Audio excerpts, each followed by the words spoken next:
Morning all! How are we? Happy Monday. We're back. Feels like it's been ages since we last flew. It was Wednesday morning, wasn't it? That we last went up. It's been too long. Hope you're all well anyway. Morning Nick, how are you? Frank says, I'll try to be on board. EGGD is my local airport. Nice. Yeah, I love Bristol in real life. Fly through Bristol quite a lot as well. Mostly because it's an EasyJet base.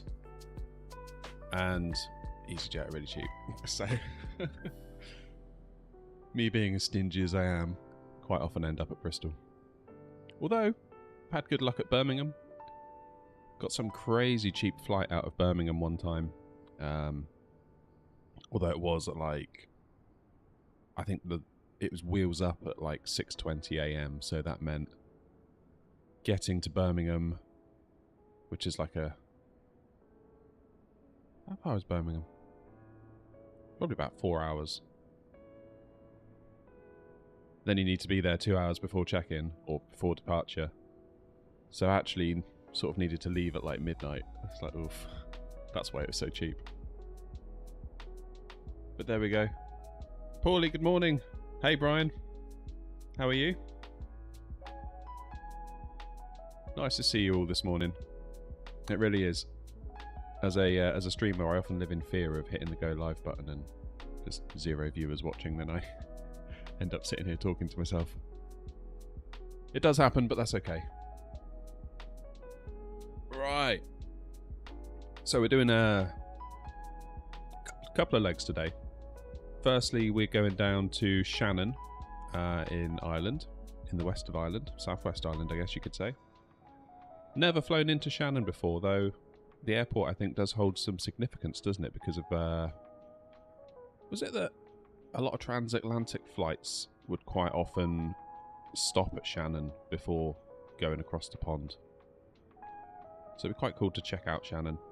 Never checked it out before. And then back to Bristol. Haven't landed in Bristol for a while. Not sure what the weather's doing. Bristol can be a bit windy, because of course it's up on a hill. And we're in the 737, which I'm not the greatest at doing crosswind landings in. So we'll see. So today's a bit more of a learning thing than a showy off thing. Just to get my excuses out there. Expecting 40 degrees C today. Yikes. Is that a bit unusual, Brian? Like, I know it's July, but 40 seems quite high. I don't know, Spain gets hot. Blimey. Like low 30s maybe wouldn't surprise me, but 40, that seems high. That does seem high. So yeah, Edinburgh to Shannon, Shannon back to Bristol, and that should be us for today. Should be nice. I kind of like doing the shorter legs, just because it kind of feels like there's more going on in the stream. I do sometimes like the longer ones. Like if we were to just go from here down to, say, I don't know, Alicante. It'd be a long old cruise. And it is nice to do that sometimes, but I do kind of like the short hops sometimes. It's all good fun. It is good fun. Anyway, we need to get inside and get powered up. Let's get the stats up. So there we go, that's our first leg. EGPH, that is Edinburgh, over to EINN, which is of course Shannon.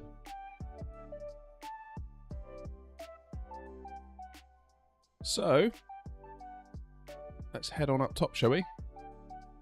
I'm getting fairly good now at doing this without a checklist.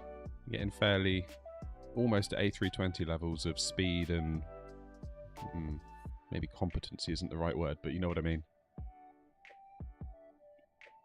Before we do that though, we need to fuel the plane. So FS actions, fuel.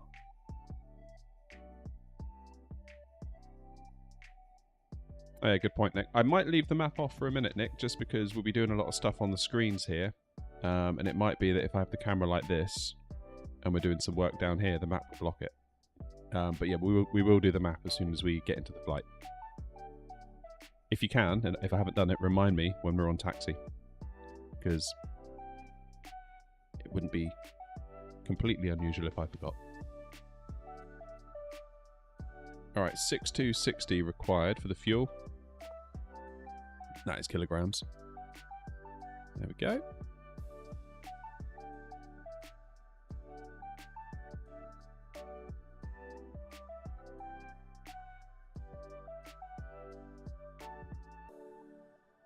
So our total payload, let's have a look. So our cargo today is 4,540. So if we split that, so if we do 2250 up front, and then 2290.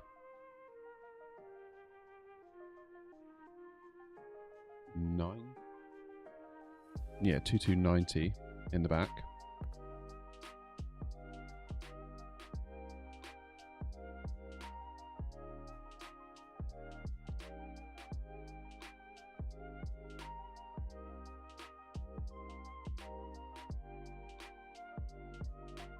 Then, so this is what's weird. So on SimBrief, it says we've got 182 passengers. But of course we can't give it 182 passengers because if you look, 12 up in first class, 148 in economy. That's less than 182. What does it say the maximum zero fuel weight is?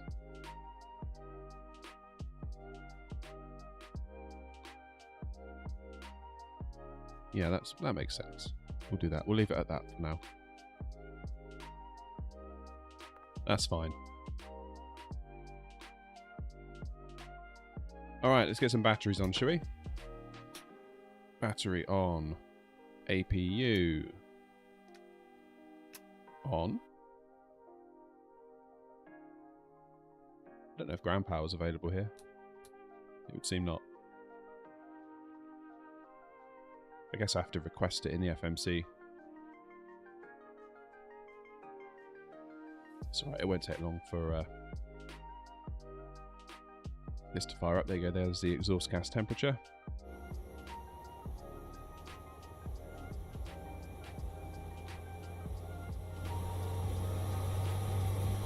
Just about hear it starting up.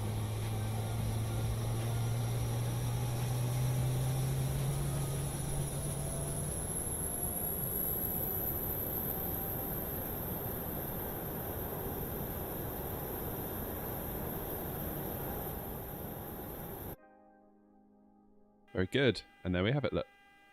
Now it's all fired up, so we can take power from the APU, so put this one to on, that one to on. That's good. Logo, position steady. Do the navs. Window heat. It's all looking good. Hacks, auto, open, APU bleed. Let's get the fuel pumps on. Yaw dampener. Is that going to go on or flick off? It's going to stay on. Emergency lights, armed, guarded, and flick those two on.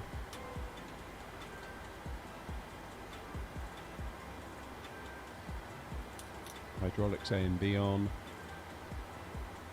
Do the probe heat after engine start. I think that's good for now. Let's do some local pressure stuff before we get into the FMC. So I'll use the VFR map just so you can all see.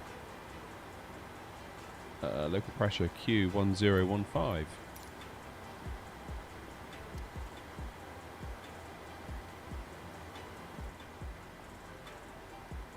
There it is. Alright, let's have a look down here. FMC Posinit. Let's take one of these values, click it into the scratch pad, previous page, and set IRS position. Then into the route, Go EGPH. I wonder what the PH means, given that we're in Edinburgh. I always wonder that. Does anyone know? Activate, execute. Departures and arrivals. We're going to depart from runway 24 and Corsair 1C. Execute that. Back to the departures arrivals index page. Over in Shannon,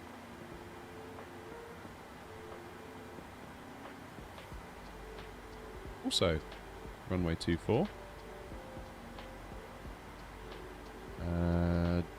Digger 2D.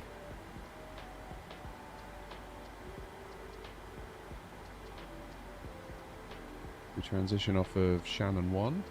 I'm guessing that's going to take us over the airfield. Let's go into plan and see what it's got in store for us. Alright, so here we are, Edinburgh, out of runway 24. Then make a gradual bank round to the right. Keep on heading down, a bit to the left. Heading southwest.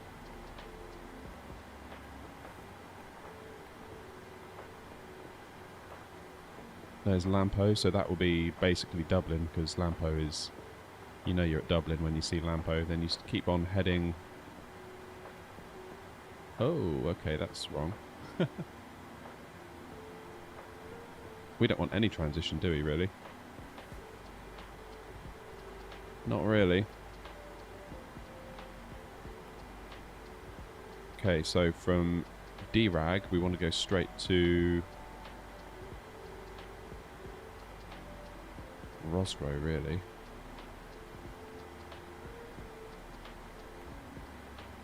Let's get rid of that. Invalid delete. What?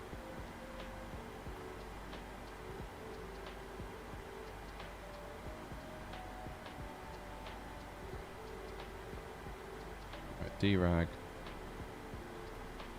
Then Roscoe. So you're going to make us go there twice, so it probably is, isn't it? DRAG, Rosrow. Oh, look at that. What a clever airplane. It got rid of all of that because it figured out we wanted to go direct. Good airplane. Yeah, there's no point making a meal out of it if we're coming straight in. We've got our go-around procedure here, so we would sort of loop around, do a teardrop, and I guess then sort of come out. Then come back in. That's all good. Alright, per finite request. Let's do that.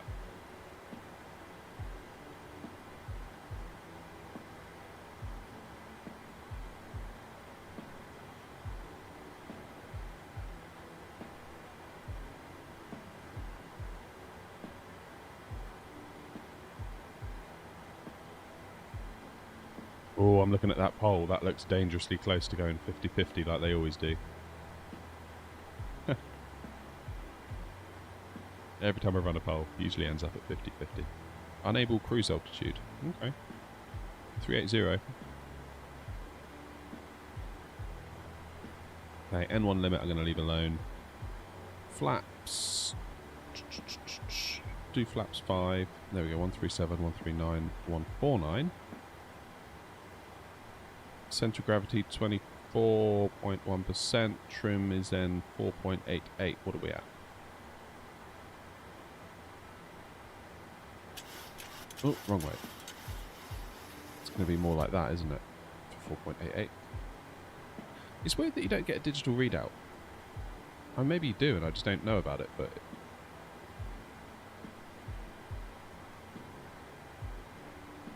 Why are my flaps set to 40? It's because I went into the menu, wasn't it?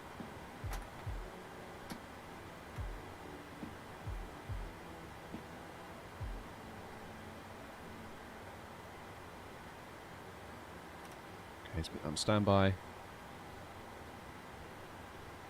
Let's do 166 in there because it'll be V2 plus 15. Gives us a little bit of a safety net.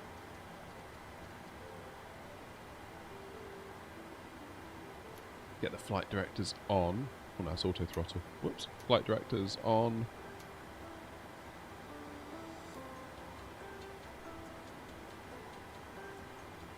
Can we arm LNAV?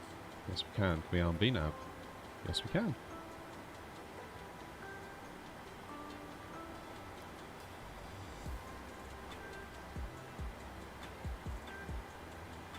And let's have a look at our legs again. So we need to be above 2,300, above 4,500, staying at 6 until we get past GOSAM, or GOSAM, however you're supposed to say it. Let's just put 6 in here for now. I know we could just put the cruising altitude in, but we'll try and not do that. Feels a bit like a cheat somehow. Letting VNAV do completely everything. Of course, if you're on like that sim, they would probably... You'd have to intervene anyway. I think it'd be very unlikely you'd be able to do the whole flight just by letting VNAV do it. You'd probably get a call saying go to this altitude, go down to this altitude, this, that, so...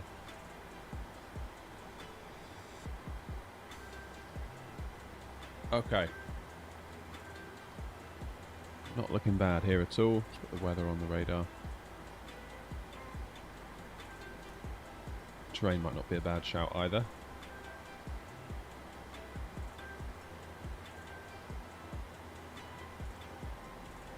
We're nearly ready for a pushback.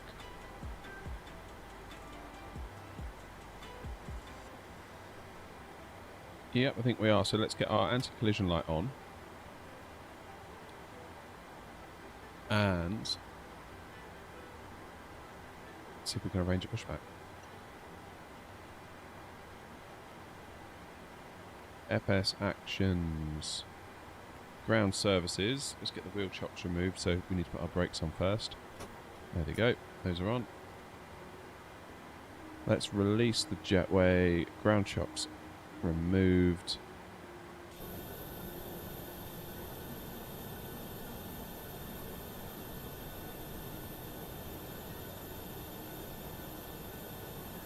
So pushback will obviously be tail back to around here, and then we will trundle down here, do a U-turn, and away we go.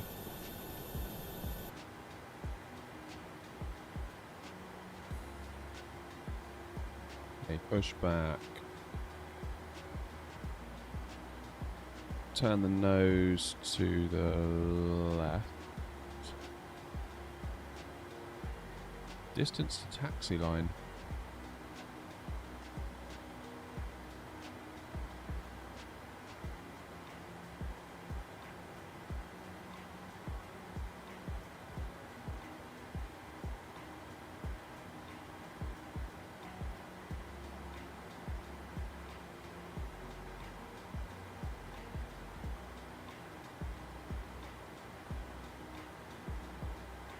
I don't know what the distance to the taxi line is, actually.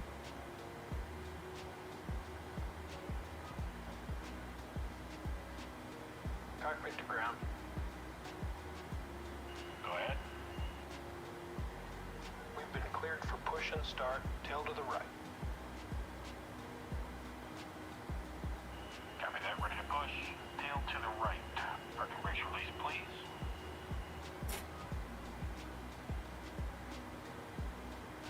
Brakes released.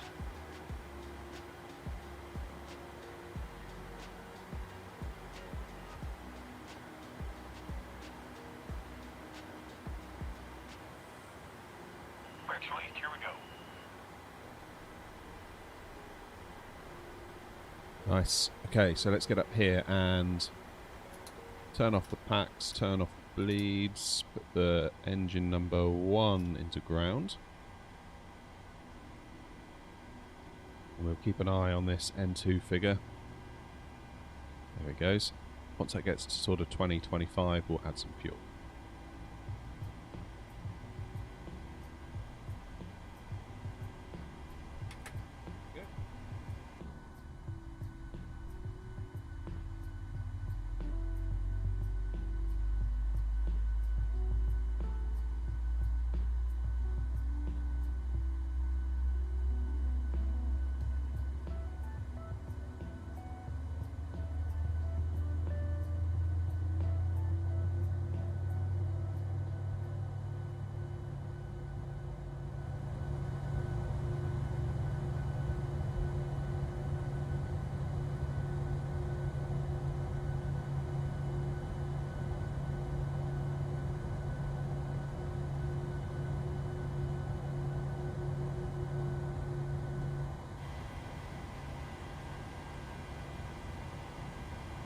Very good. Let's do engine 2. Pushback complete. Parking brake set. Brake set. Just keeping an eye on this N2 here, look.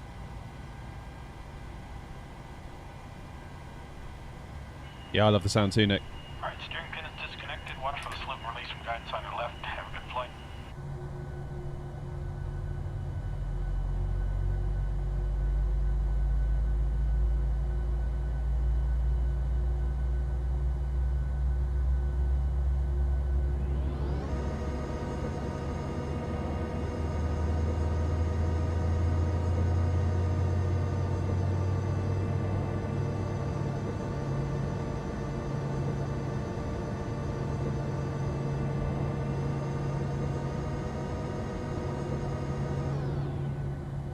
Alright, that's flaps 5.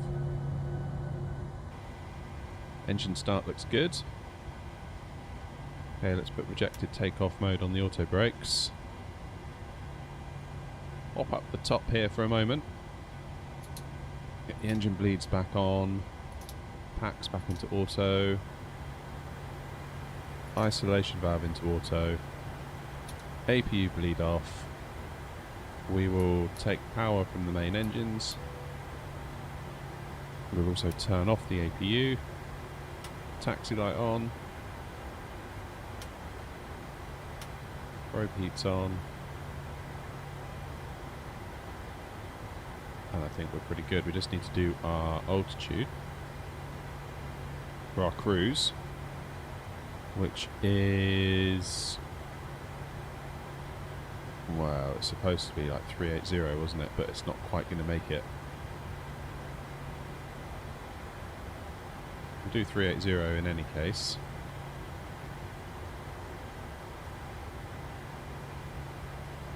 Landing elevation in Shannon is 48 feet, so we'll round it up to 50.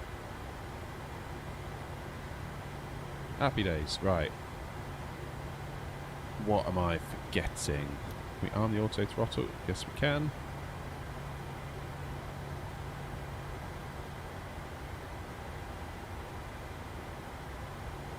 I think we're okay. Set this. Actually, we won't. I think we're okay. Yes, cam. Thank you, Nick. There we go. Well remembered. Glad somebody's thinking, Nick. Because it certainly isn't me.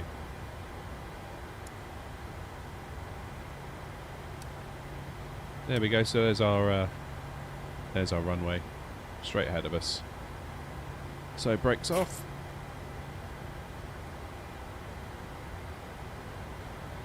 Let's give it some juice.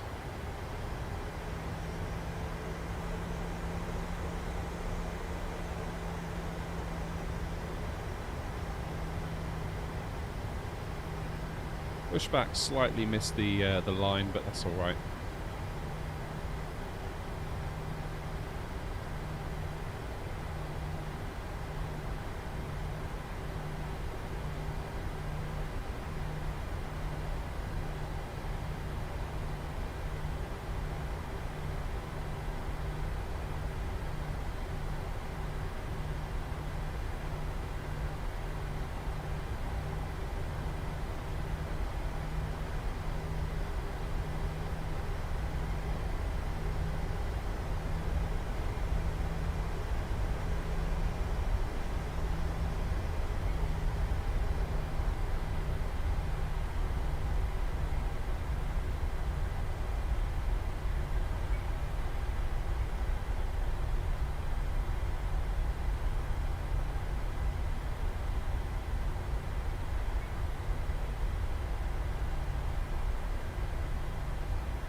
Should really start thinking about buying some scenery. It'd be nice to get some UK airports under my belt. Maybe Edinburgh, Bristol, Gatwick. I mean, the free Gatwick is really good off of flightsim.co, but it doesn't half kill my performance. Though I haven't been back there since the issues we had last week, so I'm wondering if what I did to resolve last week's issues would also make Gatwick play a bit nicer. It might do.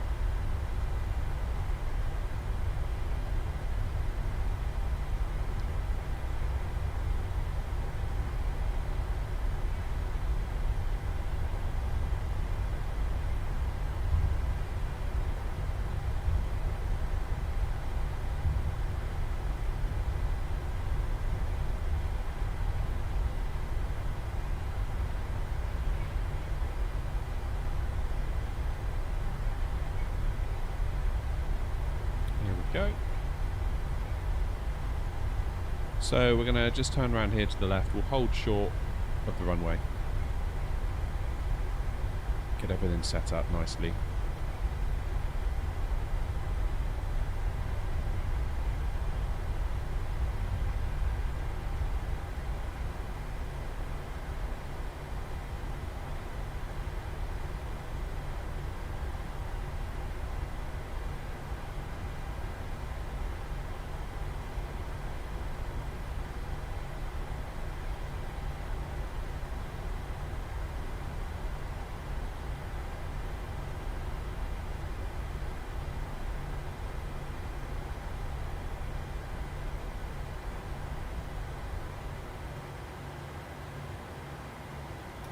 Okay, parking brakes are on. So let's do our landing lights. Swerving steady. Let's change view so we can see properly. Let's do engines into continuous. APU is off. Everything's looking good up here. And we'll put our TCAS into TARA, because otherwise that will yell at me by the time we get going. Flaps set to 5. RTO is set. Local pressure is set.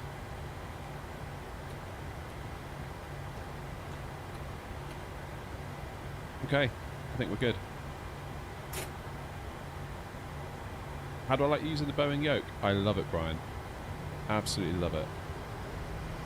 There was a period of time when I bought it when I was a bit like, oh no, if I just spent like 200 and odd pounds on something that I'm not going to enjoy, because I really did struggle to start. I really did struggle.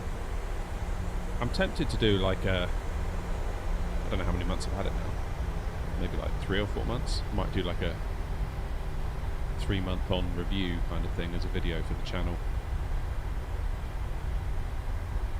Because like the day one reviews are great for sort of showing you around the product, but I think a little bit of context as to what it's actually like to live with.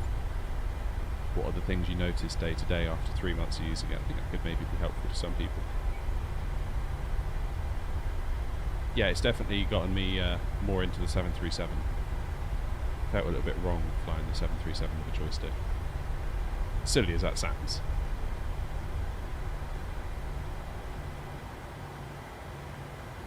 Okay, holding it on the brakes. Let's bring it up to 40% N1.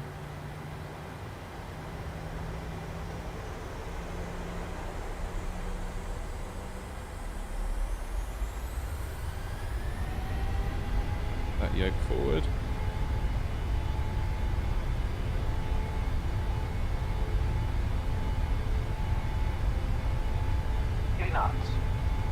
Yoke back.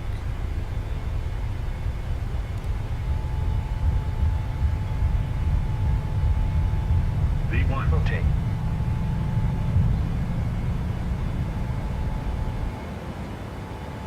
Positive rate of climb. Gear up.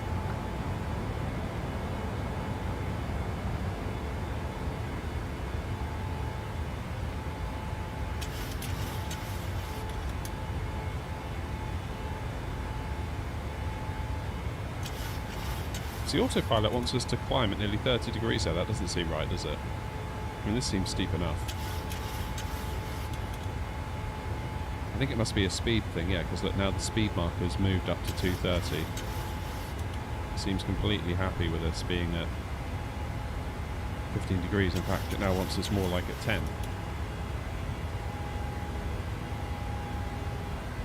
Very strange, that.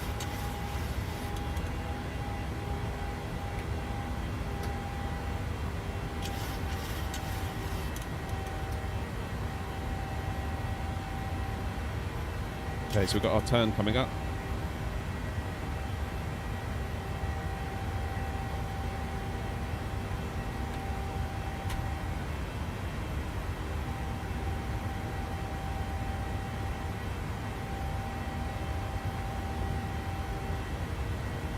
Let's get those flaps all the way up now.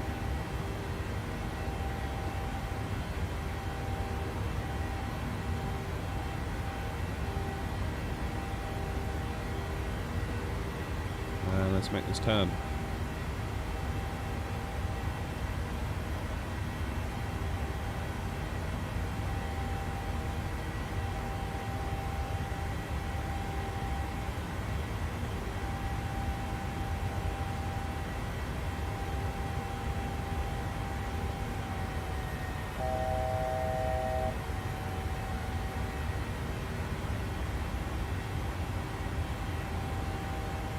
Go.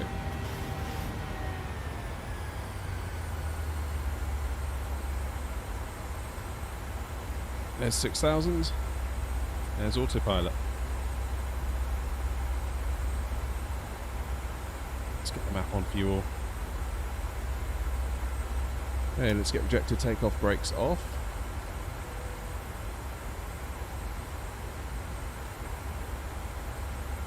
It's all looking pretty good.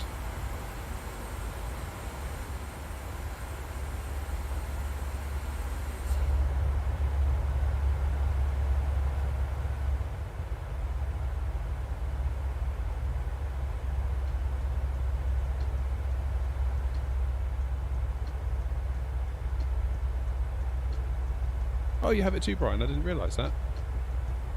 Only use it for GAs, you only fly the 320. Yeah, fair enough.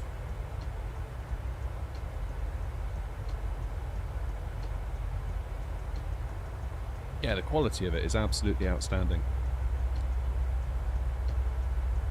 I mean, I know it looks like it's made of plastic, but actually underneath it's all metal construction, isn't it? That makes a big difference.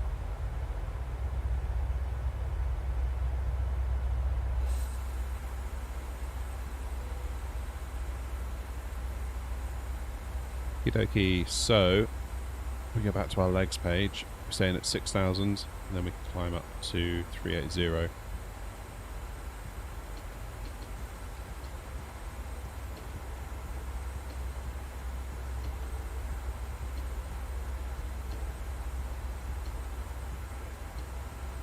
Get VNAV ready. Obviously that disarmed itself during our climb. Possibly because I went over the 250 knots briefly. It's my fault.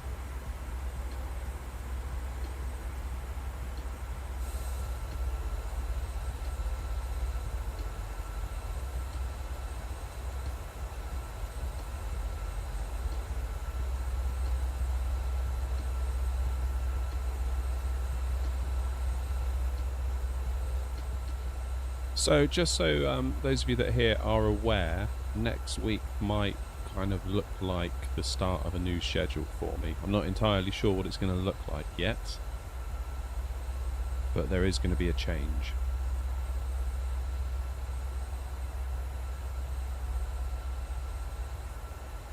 So the schedule we've all become used to, the Monday, Wednesday mornings, Tuesday / sometimes Thursday evenings, may have to be reassessed. I'm not going anywhere, of course. I'd be a fool to go anywhere. So the channel's doing really great at the minute. The support has been incredible. And I do thank you all for that. I really do. Just circumstances are changing, so I've kind of got to reassess where this fits into it all. I'm hoping that it can actually be to the benefit of the channel once the dust settles. there might be the opportunity for some longer haul stuff, which I'm really excited about. Not all the time, but there might be 1 or 2 days a week where that's a possibility. Probably not Heathrow to JFK levels of long haul, but we could certainly look at doing stuff more like, I don't know, Gatwick to somewhere like Tenerife, somewhere like the Greek islands, somewhere like sort of that 4 to 5 hour range. We could definitely start looking at doing that. And I would love that as well, because of course it's not going to be that long until we get some pretty decent big aircrafts to the sim. Aerosoft's A330 potentially coming out. Wasn't there something that happened with that? Didn't like the dev leave or something? I haven't actually watched the videos that talked about that yet, but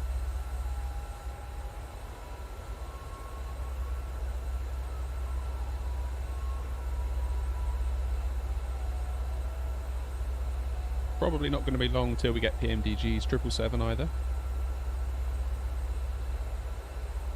Obviously we've got the AAU2 stuff. And then there's a new, isn't there a new Kuro update that's built upon that AAU2 787?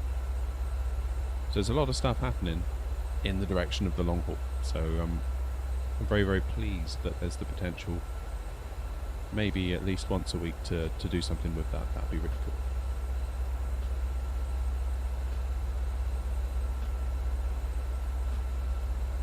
Yeah, as of next week, so this time next week, I almost certainly will not be here.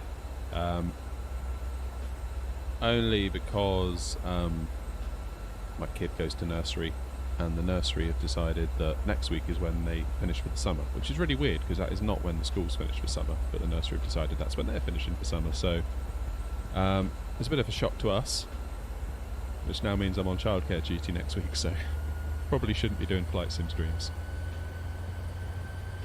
There we go, that's the end of our SID. Let's just check in, make sure everything is okay up here. I know it looks probably is all fine, but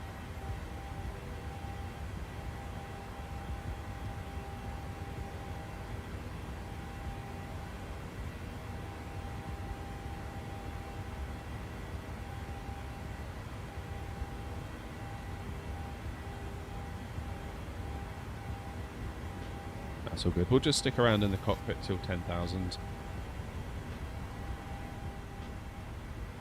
Sort the lights out, things like that, standard pressure. Whoops, my bad. Hit the Windows key there. Such a good streamer. What am I doing? Index. Take off. Find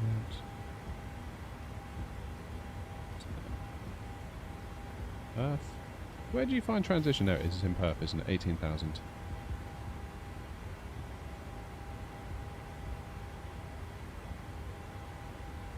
Alright, let's get those lights off. Engines out of continuous. And I think we're cooking with gas. Right, must not forget at 18,000 to jump back into the cockpit.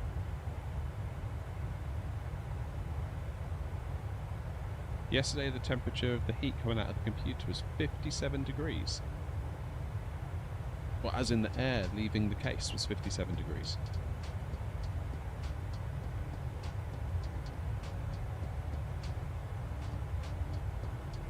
I was going to say, if your CPU was reporting 57 degrees or your GPU was reporting 57 degrees, I'd say that's pretty good. But if that's the temperature of the air literally blowing out of the vents of the case, then yeah, blimey, that's hot, isn't it?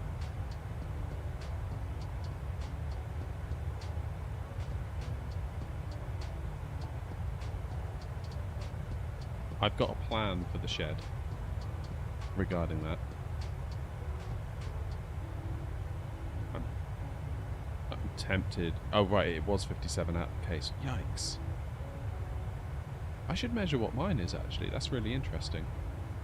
In fact, I've got a little tiny thermometer that just sits here in the shed with me, and currently it says it's 24.3 degrees.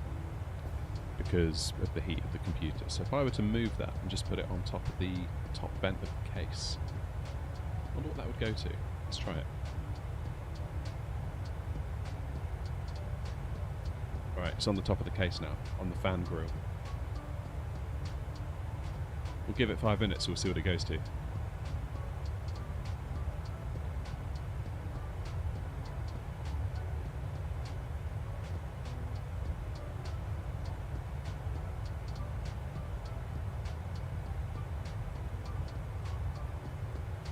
Yeah, so a little plan of mine is maybe to bore some holes in the wall of the shed, in the sidewall. Well, it's not really the sidewall. Imagine like a rectangle, yeah, and then imagine a wall going down the middle to make it 2 squares. So the shed, the building of the shed is like a rectangle, but I've got 1/2 of it. So it's kind of like 2 squares joined together. So there's a dividing wall. 1/2's got my stuff in it, 1/2's got like a load of rubbish in it. You know, like bikes and rusted out barbecues. I'm thinking of boring holes through the dividing wall, which would mean moving my computer from one side of where it is now to the other. Getting some ducting to literally screw into the fan grills of my computer so that all the hot air that comes out of the fans is ducted immediately out of the shed and blown into the other side so it doesn't get so hot in here.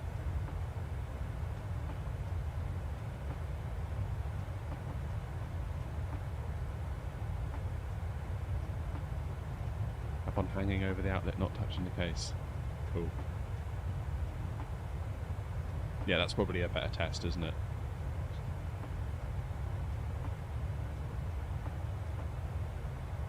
So weirdly, it's not actually that high yet. It's only saying 26.1. That might be though because the air going over it sort of acting almost like a cooling effect. I don't know.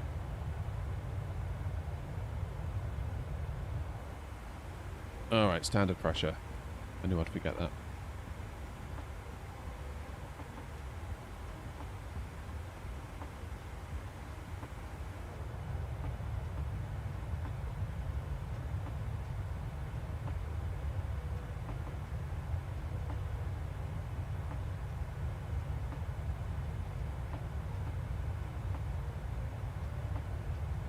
Yeah, something's got to give. I need to do something because it's getting so hot in here in the summers now.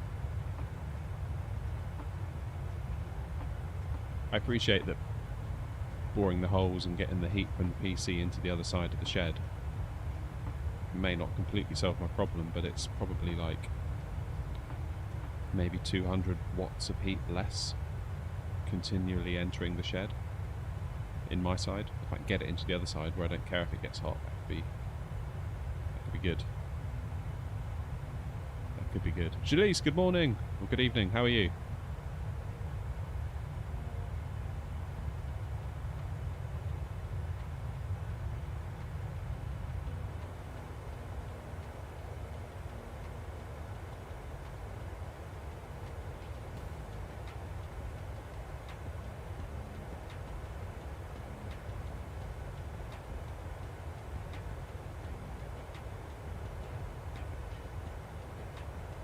So we're just sort of heading off the coast of Scotland now.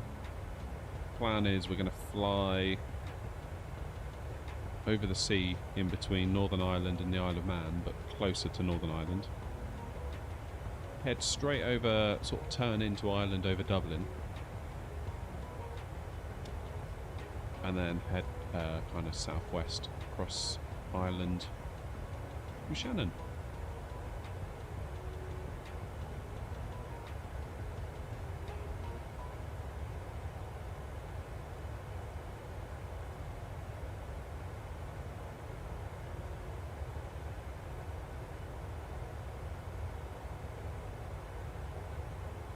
Oh my goodness, look at the pole. It's gone to 50-50. I knew it would. It wouldn't be an air not pole if it didn't go to 50-50.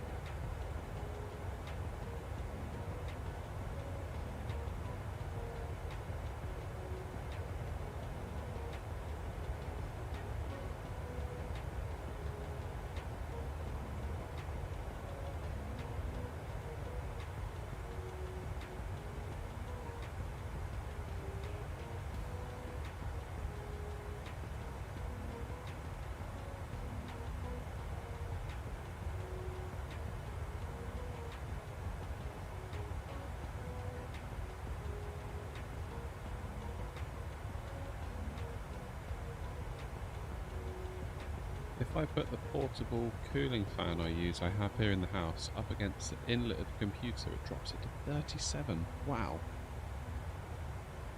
So does that then drop your Intel CPU temperatures down from like 100 to, I don't know, maybe not 80, but a bit lower?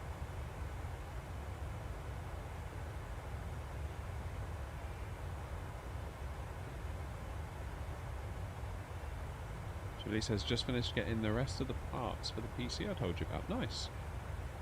Decided to go with a 970 because you got it for $40 Australian, plus an 80 plus gold 650 for $30 Australian as well. That's awesome. Forgive my ignorance, but what's Australian dollars to pounds? Just so I've got a little bit more context.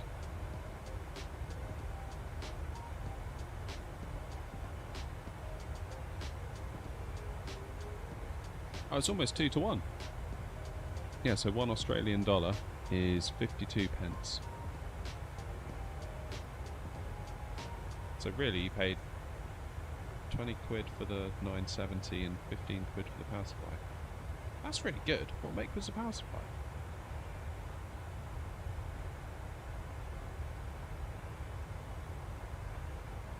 No, not really. 96C. So it only takes 4 degrees off. Wow. Wow, those Intel i9s are just monsters, aren't they? Absolute monsters to cool.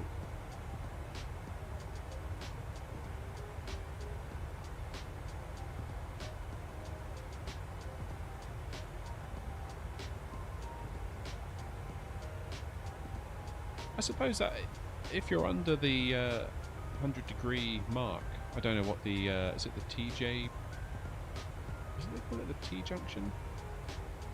I forget the terminology, but there's, like, let's call it the T-junction.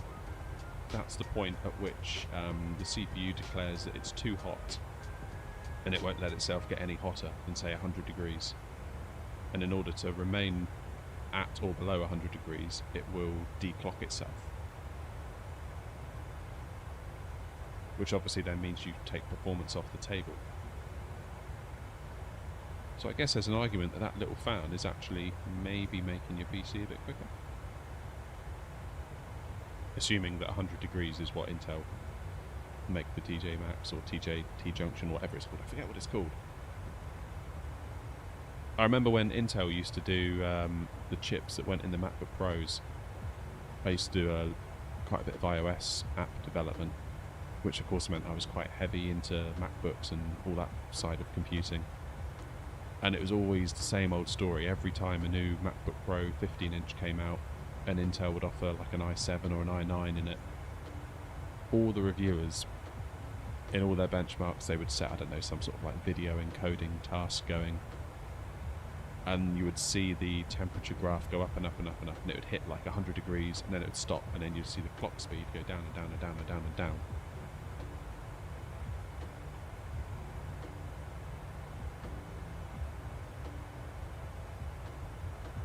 That is a thing of the past now, though, with the M chips in the MacBooks. They are so good as well.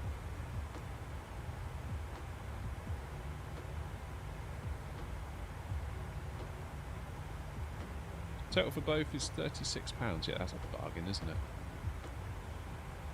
That's a bargain.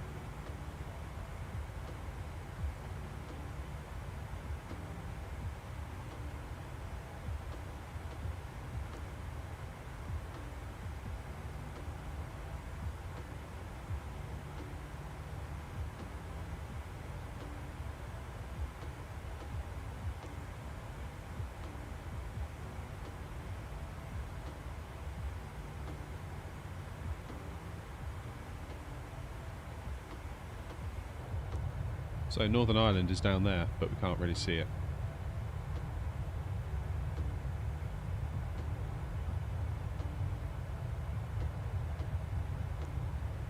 I'll be keeping an eye out, Brian, in the autumn, I think, for the new 14th gen Intel stuff.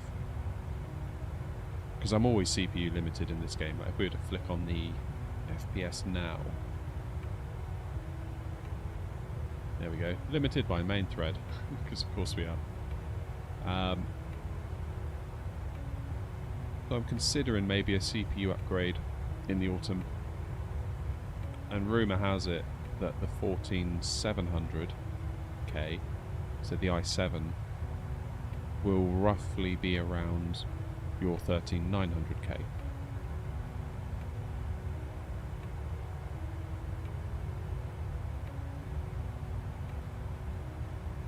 So that might be something worth exploring.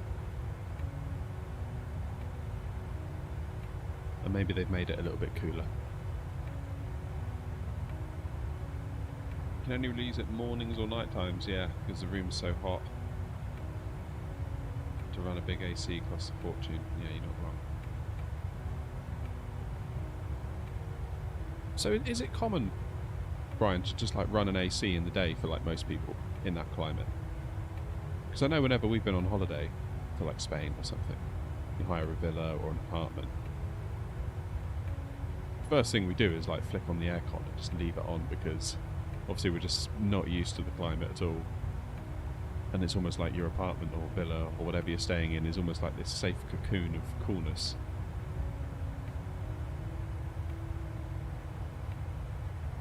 But I do wonder what people do that live there the whole time. You just kind of suffer through it during the day and maybe pop it on for a bit to get off to sleep, I don't know.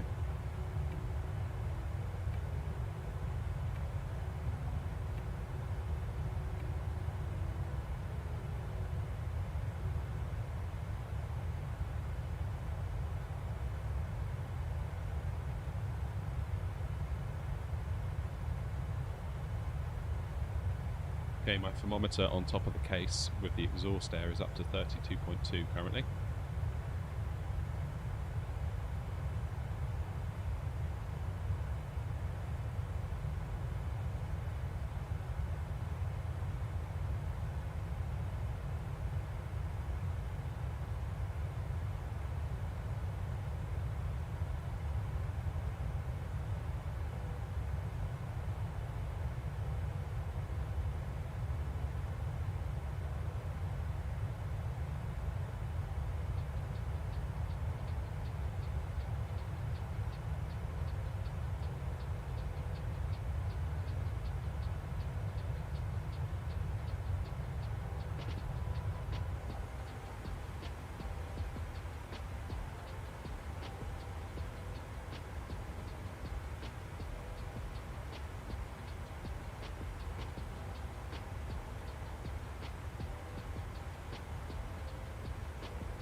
Put it this way, normally not the Spanish, but other Europeans and most old house walls are up to 3 feet thick.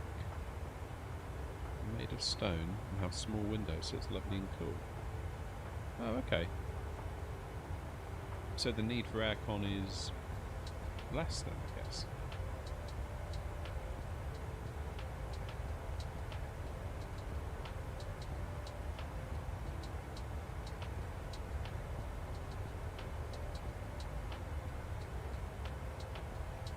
I guess the newer build stuff's a different story though, right? I noticed that when we were in Vanessa, there was a lot of kind of more, what's the best way to put it? Kind of like classic looking Spanish villas. And then there was a lot of these kind of white cubes that were being built with lots of glass. Do you know this kind of thing I mean? Like the kind of boxy style, kind of designery looking places.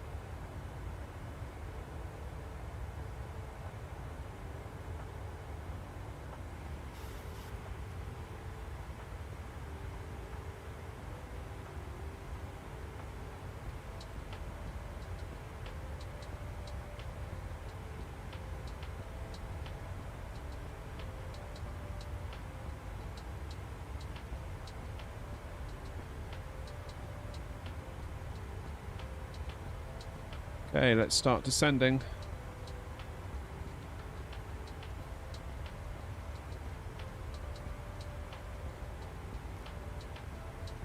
What are we going down to?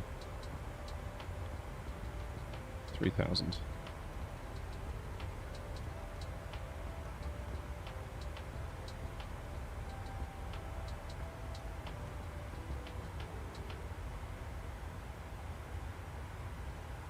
Why won't VNAV go on then?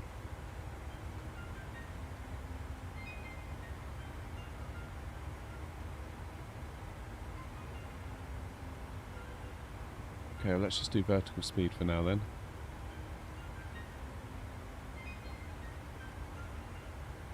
Why won't VNAV go on? Is it something to do with in here?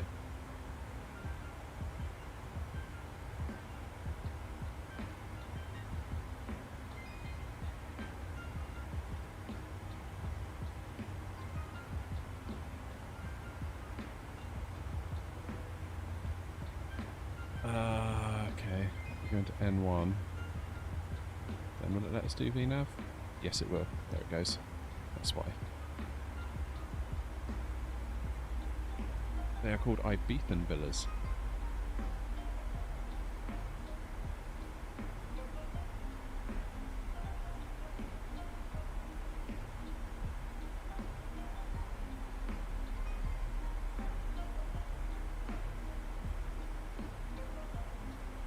Are they becoming more and more popular now than those modern style? Because it looked like there was a lot, I mean this is back in 2016, but there was a lot of building work going on. Almost looked like some of the older style villas were almost being retrofitted to look like the newer style ones. There was one or two that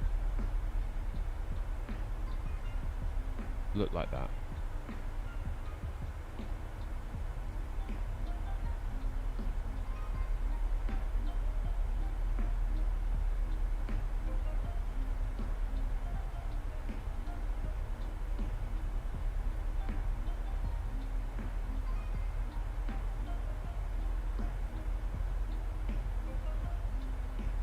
Alrighty, so we're not very far from Dublin at all, really.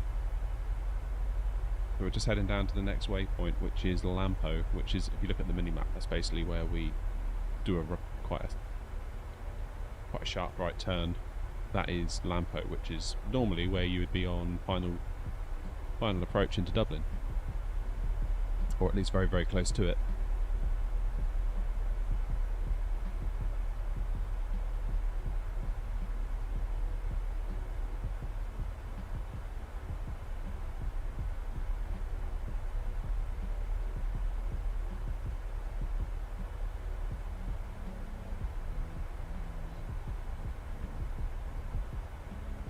We're just checking up here a minute.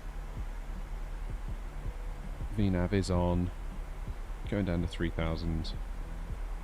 Lampo's 10 miles away.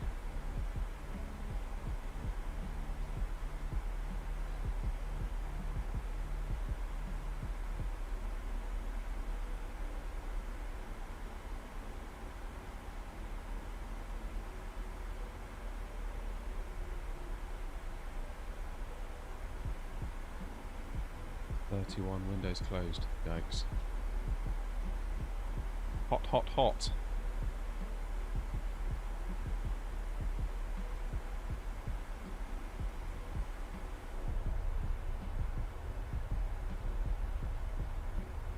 Do you like the heat, Brian, or do you find you kind of tolerate it? I got talking to a chap out there in Spain one time, and he kind of said, like, when he first moved out, it was like torture. Here's Lampo. But he said kind of fast forward 6-12 months, once you've done a couple of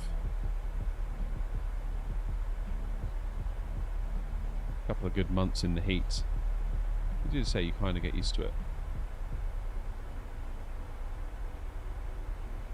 No ATC today, Nick. We're just flying solo. The plan is over the summer to get us into that sim.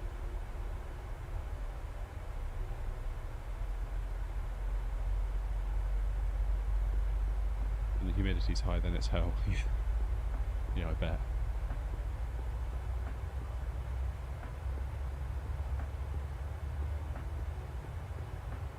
I don't know if we're going to get to see Dublin Airport through those clouds, I think.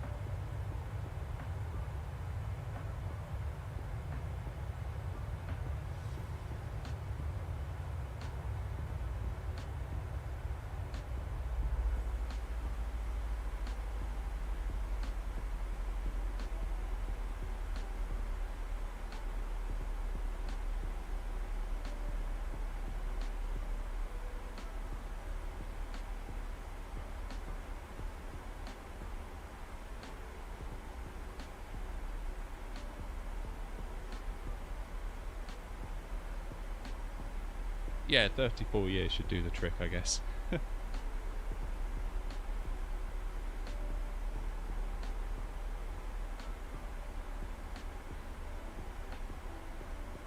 Right, I'm going to quickly dive into the house, warm up my coffee in the microwave, yay, and then I'll be right back.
Alright, I'm back. With a coffee in hand.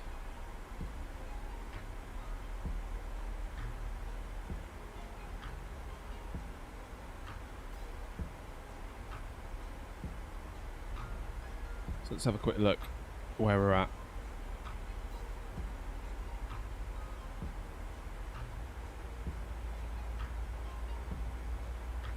Not doing bad. So we're at 26,000 almost, and by Helig wants us at, well, it thinks we're going to be at 18 on our way down to Diggin. once it's at 8,000 or above. Then the next one, Agono, 6,000. So this little patch here is going to be where we do the lion's share of the descending, isn't it? Plane seems to be managing it though. You can see we're on profile. Speed is on target. Everything is going very well.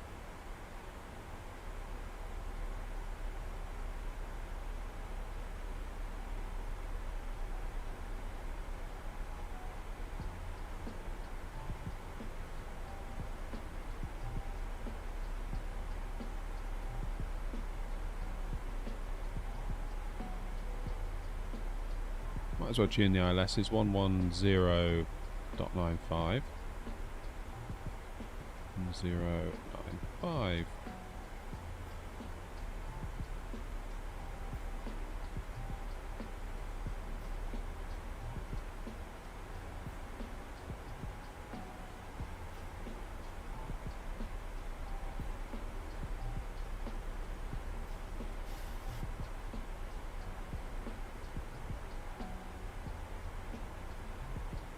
So it looks like we do have a crosswind, but it's only 5 knots, so we should be okay.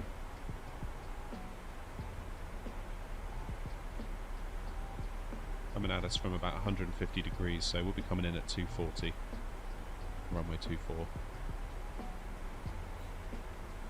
I'm living in hope we'll be okay.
Hey, the pole's moved. 777 is now the favourite, 64% to 36%. Total of 14 boats, so yeah, not the biggest data set, but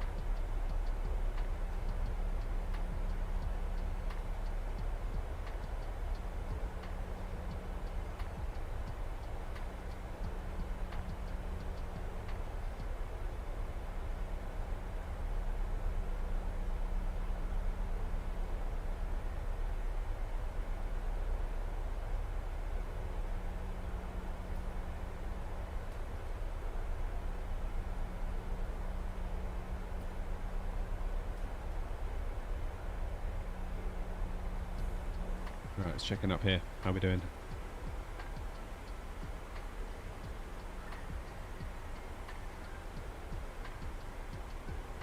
Looks like we're on target.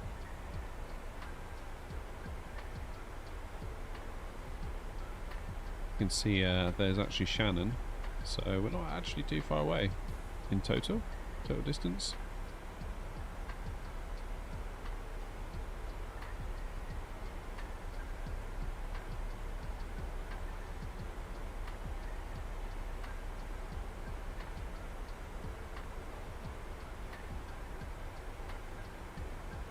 Oh, temperature. Well remembered, Brian. Let me check. 34 it's at now. 34.0.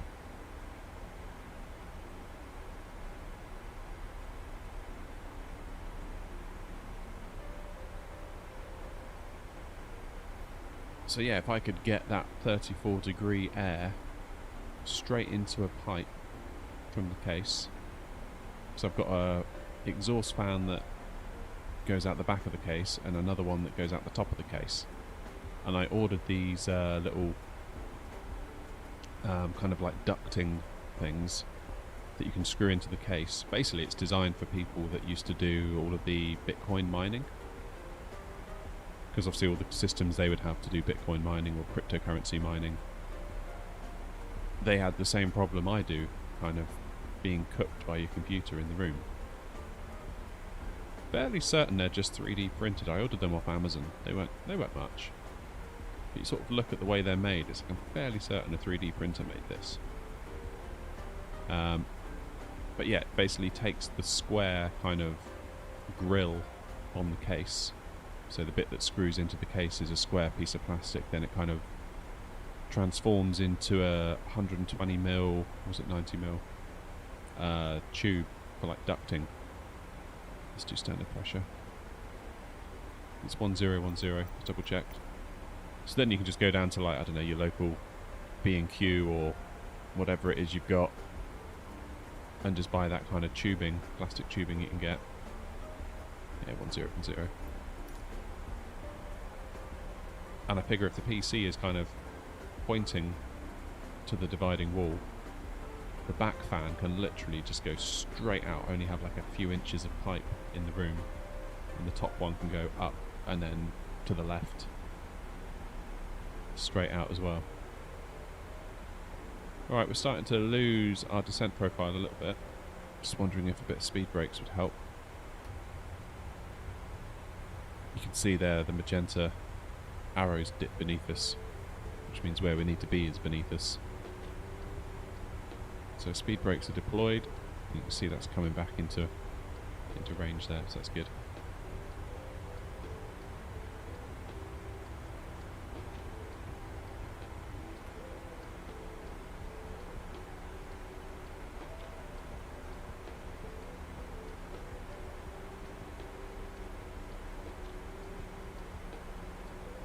The thought I had, Brian, was even if I end up with a small kind of modest air conditioner in here, by getting the PC's heat out of the room, that's maybe another 200-300 watts of heat that the air conditioner doesn't have to fight against, which means it can run less, not have to be constantly working so hard, and cost less to run. That was kind of my theory behind it. Whether that plays out, I don't know. I might make a video about it. Sort of document me attempting to do it, see what the results are. I'll probably do it on my other channel. Kind of feel like I should keep this one strictly for flight sim and all my other nonsense on the other channel. I can always link you guys to it in the community tab, so it's not like you won't see it. But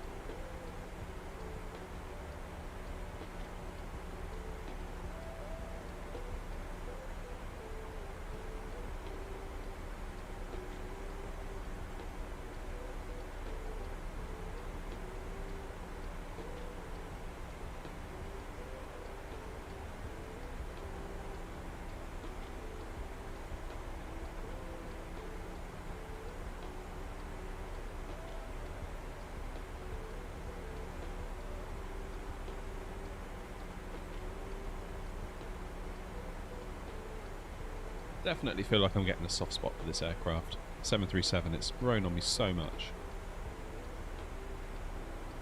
Considering I only got it in August last year, and I didn't really do much with it until, I don't know, nearly Christmas. Certainly not on stream.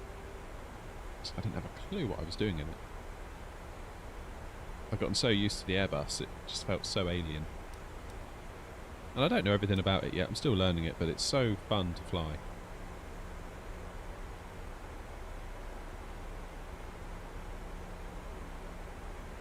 Exhaust to the front and the top. Also, like the front of your case is actually exhaust. Or they intake. I would expect those to be intake normally.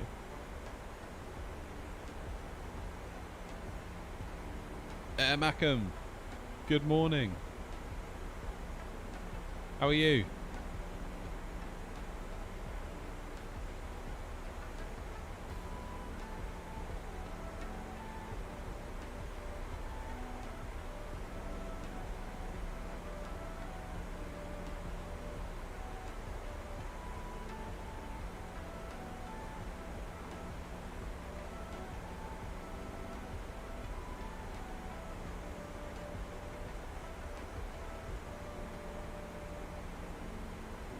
Have you booked that 737 thing yet?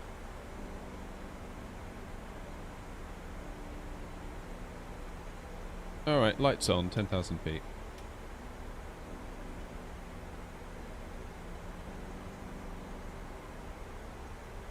The back is intake. Oh.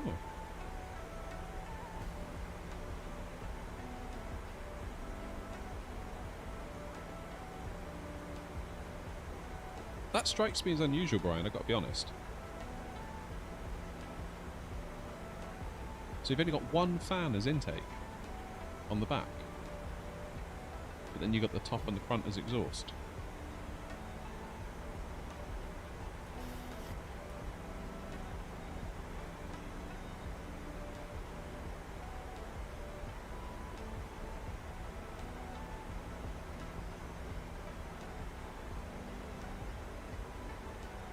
You want to see if you can change it to 320? Yeah, fair enough. Fair enough. Do you know what sort of a sim it is you're going to be going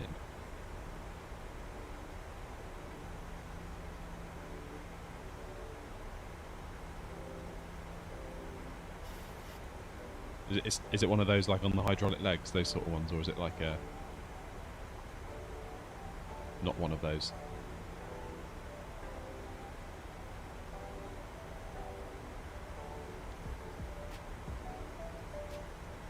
That's really weird, Brian, because I would expect normally...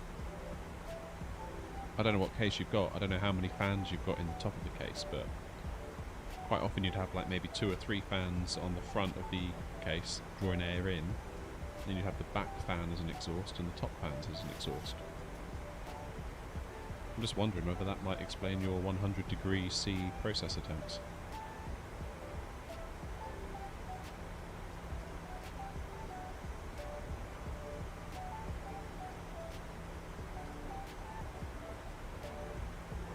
Because really your case would be in what you would call like negative pressure.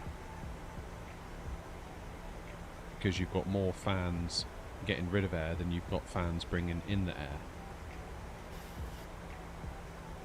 So you're not really forcing that air through the case as such with intake fans.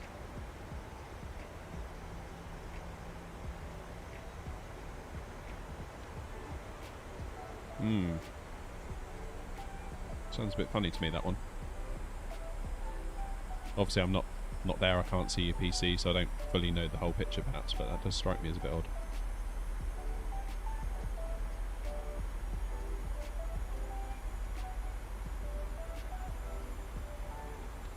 Oh, sim, what the pilots use for training. Place is called Flight Sim Experience in Newcastle.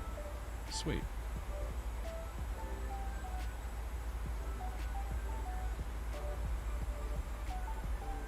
Tried the other way around with the cooler.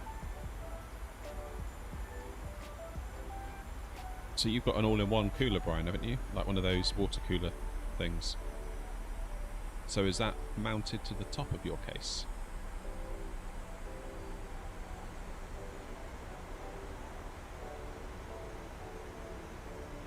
Or is that mounted to the front?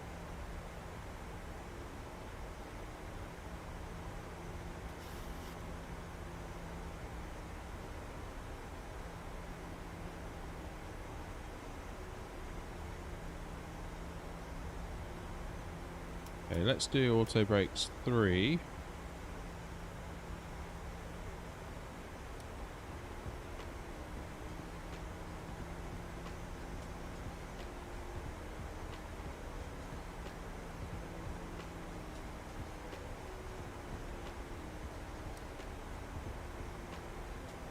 Get our engines into continuous.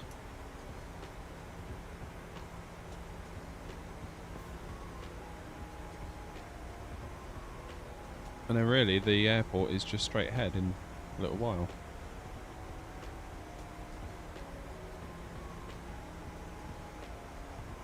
Yeah, let me know, Brian, that'd be interesting. Generally, if it's on the top, you would expect it to have fans exhausting the air.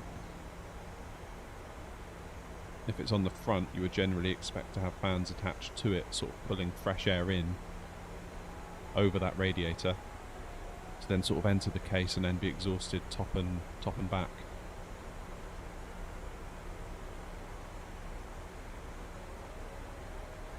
Yeah, take a look. Let me know. That's interesting, that.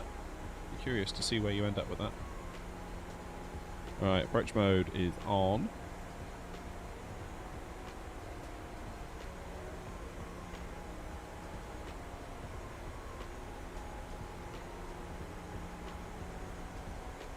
Where's that airport then? That'll be it there.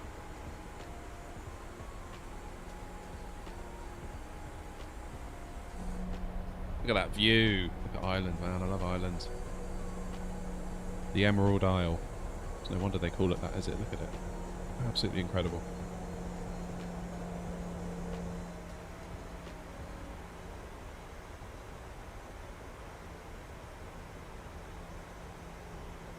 So we're waiting on the glide slope.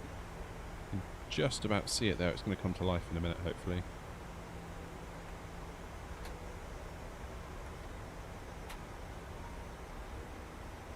Alright, let's set VREF.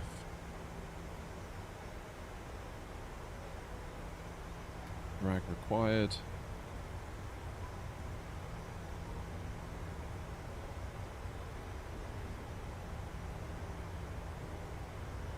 What is our speed? 147.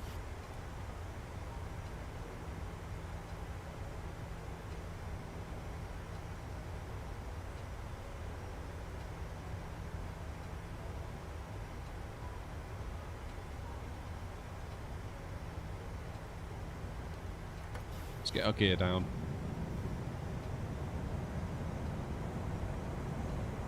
Yes, we are heading to Bristol after this. Good old Bristol. I feel like I'm coming in a bit hot and fast here.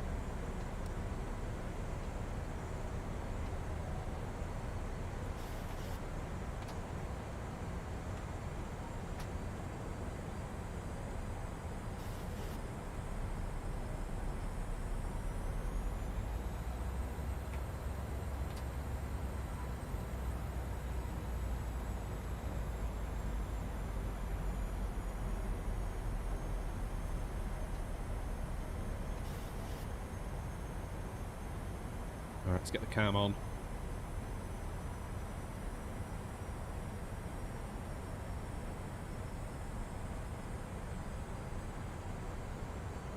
Feet on the rudders. Okay.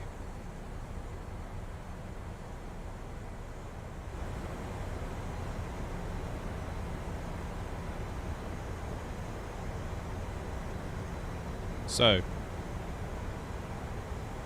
the wind is currently 190 and 13.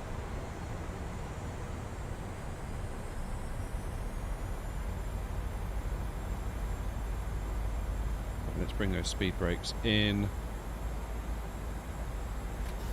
2500. Arm that. Auto brakes 3. Gear is down. Lights on. Speed brakes are armed. I think we're good.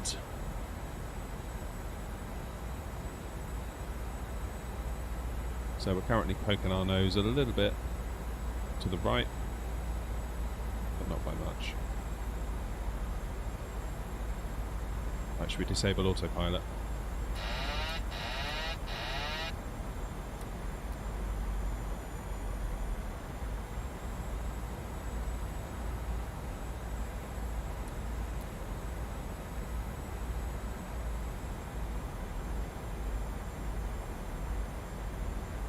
So the nice thing about disabling the autopilot now is, of course, the autopilot has done all the trimming for us.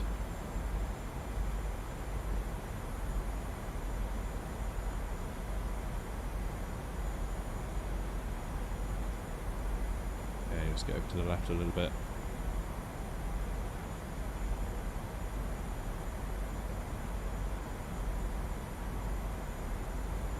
Just a little bit.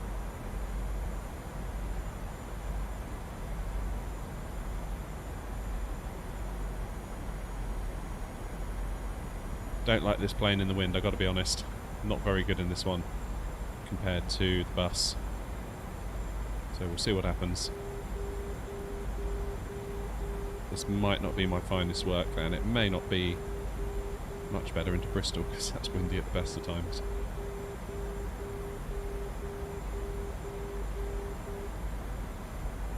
It's a little bit on the choppy side.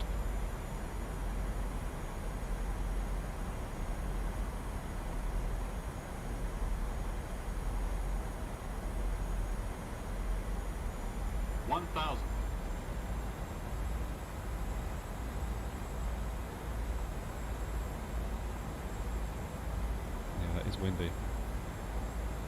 Choppy. Breezy.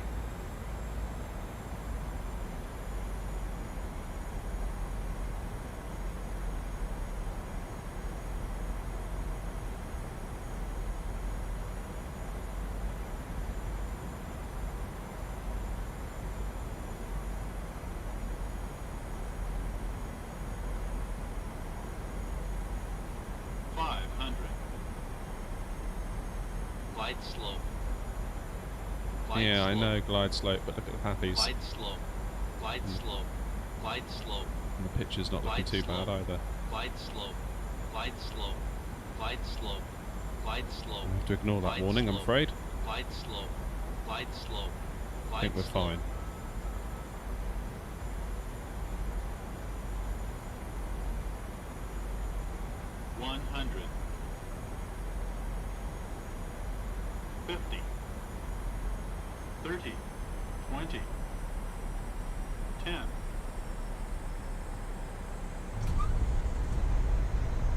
There it is. That was windy. 185 feet per minute though, so I'll take it. God, you can really feel it. I'm really on the rudder pedals here. Blimey. Yeah, that was windy. For sure, that was windy. That felt worse than what I think the what the forecast was. Yeah, that was a tricky one, that. Okay, auto brakes off. Speed brakes back. Oh, Harry! How you feeling? Okay, engines out of continuous. Let's get the APU on. Oh, hey, Rox, you just made it. That was a tricky one, that. That was a tricky little landing. Looking at weather services online, reporting what the actual weather was at the airport. It's definitely a lot worse than the sim.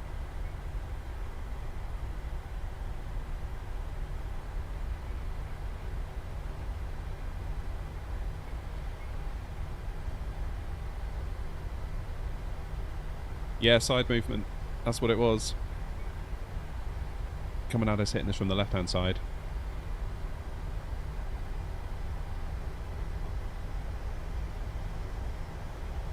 I'm not very good at decrabbing this airplane. That's the thing. Airbus is much easier. Because when you decrab in an Airbus, it auto-levels the wings for you. Whereas this plane does not.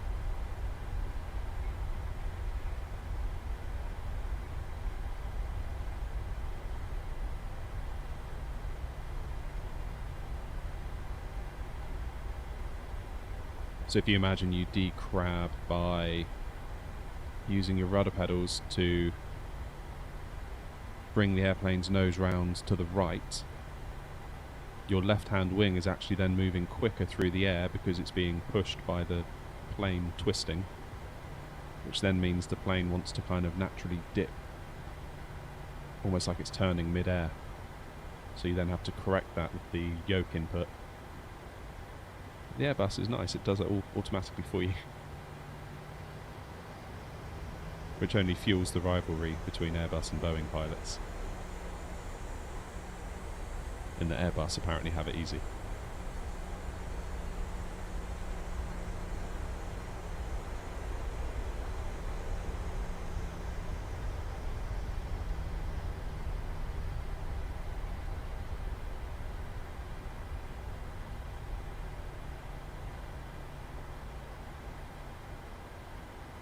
Alrighty. Parking brake on. Just going to have a look up top. Good. APU is fired up because we did that on the way on the taxiways. So let's take power from the APU. Meaning we don't need it from the engines.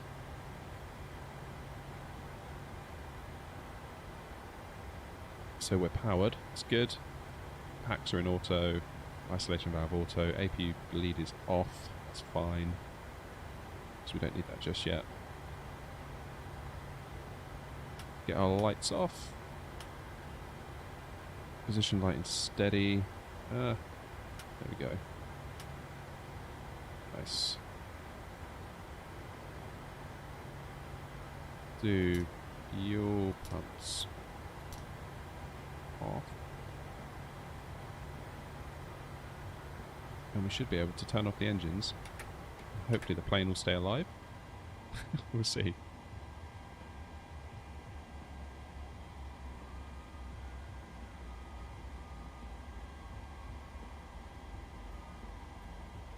Good.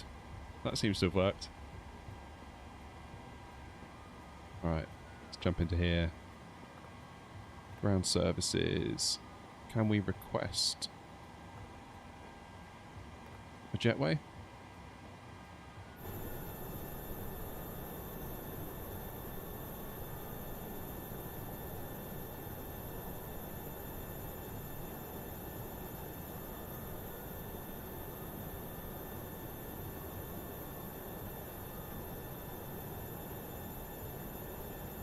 Days.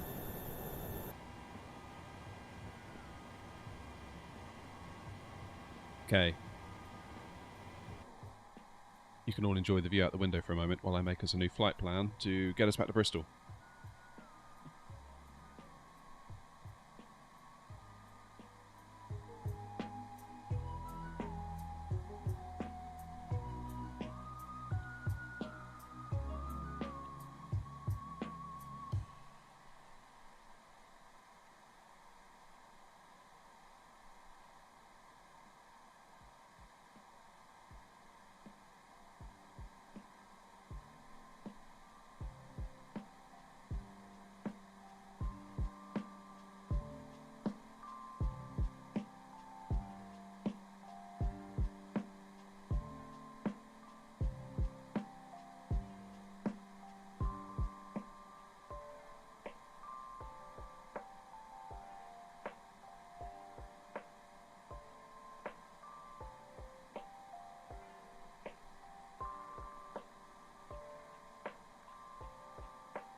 Good, we have a flight plan.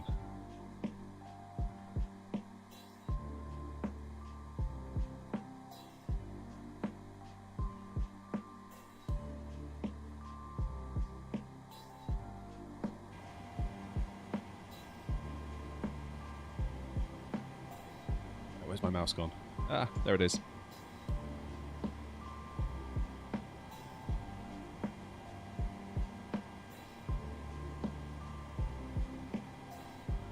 So let's start with the route. Let's get the route programmed in. So we are at Shannon, so EINN, and we're going back to Bristol, EGGD. Put that in the company routes. Activate, execute. So now if we go to departures and arrivals, we're going to depart Shannon.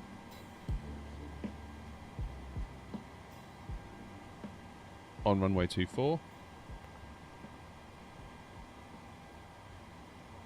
using the ABAG 3B SID. There we go. So that's our route out of Shannon. So basically straight out, make a left. Let's go back to the index page. Into Bristol.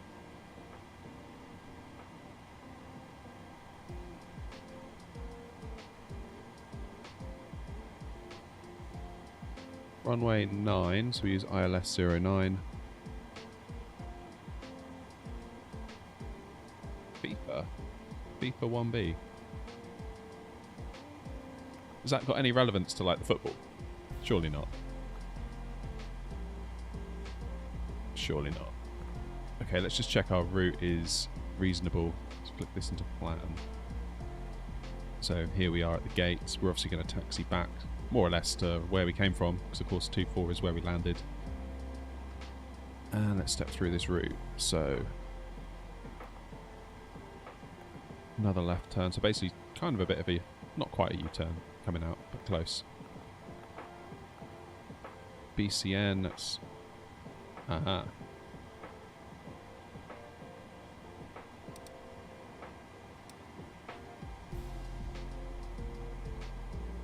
I think we could do with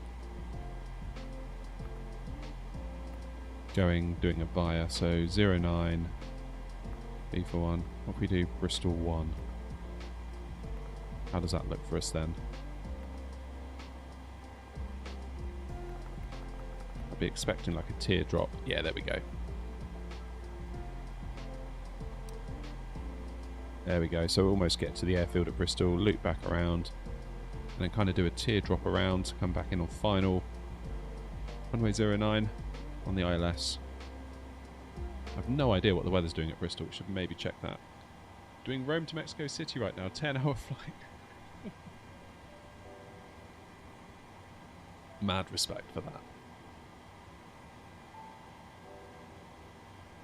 Alright, let's do a look up on the weather for Bristol. Oh lordy. Lordy lordy. Okay. So conditions are significantly worse at Bristol than they were here. So we may not be able to go out with a bang. Today it may be a... Let's just see if the sim agrees. 160 and 13. Yeah.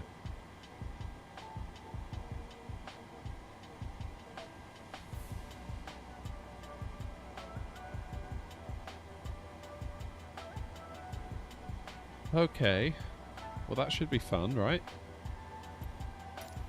Let's see if we can do it. We're not doing bad for time. What are we at now? It's only 11 o'clock. I've got about another hour and a bit.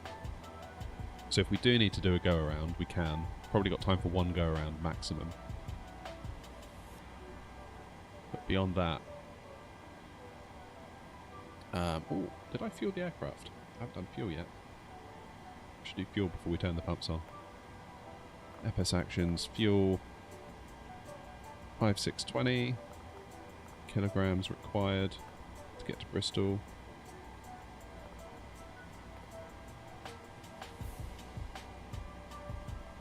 Payload and all that remains the same. That's good. Alright, let's get the fuel pumps on. Anti-collision light is on. So we're ready for push. Get the APU bleed on so our engines can start. Other than that, not a huge amount's changed. Let's just cycle flight directors. Need to do perf init request. So that's going to pull down all the performance data that the plane needs that is in our flight plan. So we'll just wait for the load button over here. There we go. Load. Executes. N1 limits. Look fine. We'll leave that alone. Flaps 5 for takeoff. V1, V2, or VR, sorry. V2 speeds are set. Center of gravity 24%. Trim level of 4.86. Which the plane is nowhere near set to, because of course we just had our trim set for landing. Say about there, looks good. Just turned it on, it draws air in from the front and the back and comes out the top. Okay, that sounds much more reasonable. Yeah, that's what I would expect. You could argue that maybe the back should also be exhaust as well. Maybe, but yeah, that sounds alright. Sounds good to me. So V2 is 148, so we need to add 15 to that. So we'll go, whoops, 163. Set our heading to the runway heading.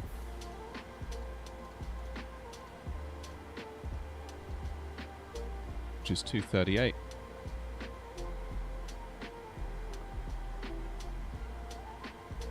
So what we're cruising at? 290. Let's get that in the window, because we'll VNav it up to there.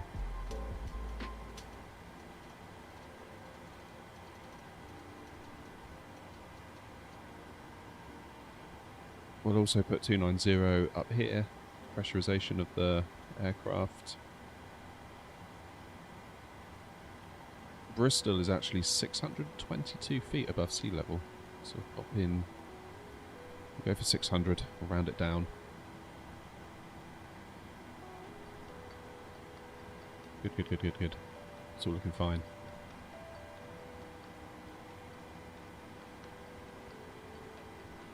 So we should hopefully be able to arm LNAV, arm VNav, we arm the auto throttle. Maybe do that once we're on the taxiways.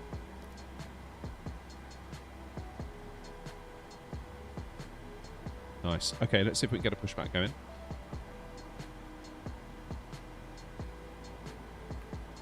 Menu, FS actions, ground services, release the jetway. Set the brakes, remove the chops.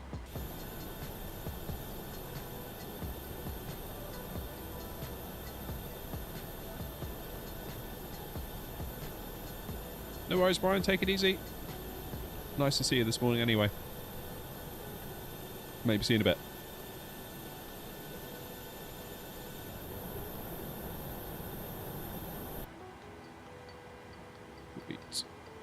Sweet, sweet, sweet. It's all good. So menu, FS actions, pushback. We want nose to the left. Select us a tug. Cockpit to ground. Go ahead. We've been cleared for push and start. Tail to the right. Copy that. Ready to push. Tail to the right. Parking brakes release, please.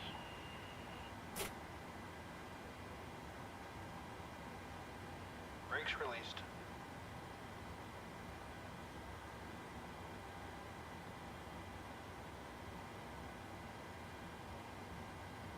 Okay, let's get the packs off. Brakes released. Here we go. Leads off.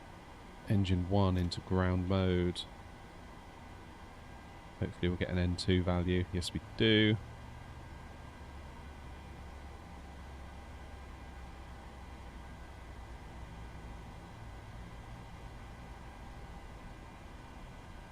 Let's add some fuel.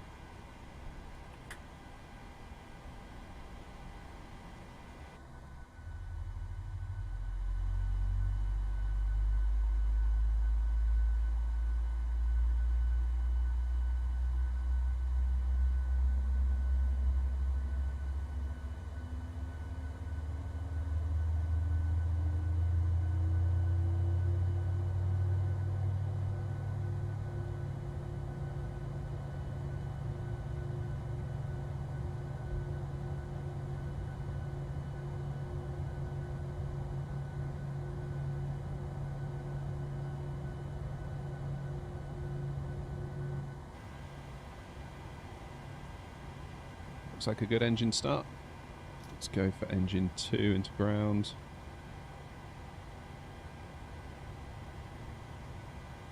Just keep an eye on all these values here. These will look fine. Pushback complete. Parking brake, please. Parking brake set. Brake set.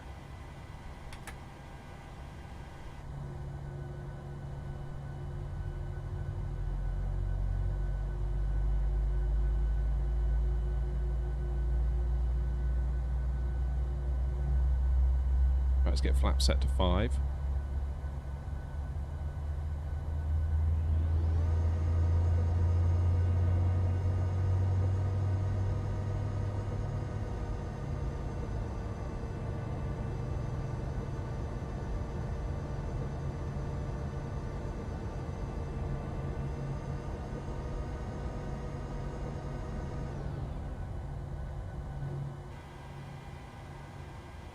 Good. It's getting a bit dim in here, actually. Get some lights on.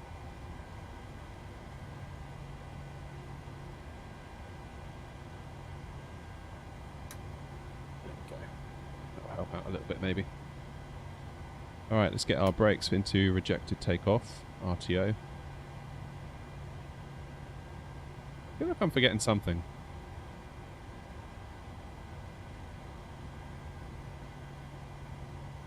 Very good. Right, let's get our taxi light on. Get this into strobe and steady. So now we've got engine start, we can take the plane's electrical power from the main engine. Thank you. Very good. Means we can get our ACs back on. Passengers. Isolation valve auto. APU bleed can now go off. APU master switch can go to off. Fuel pumps are on. Hydraulics are on. Window heat is on. It's all good.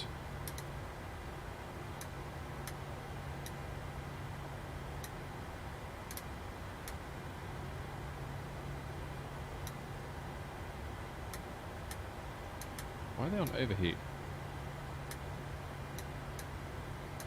That's weird.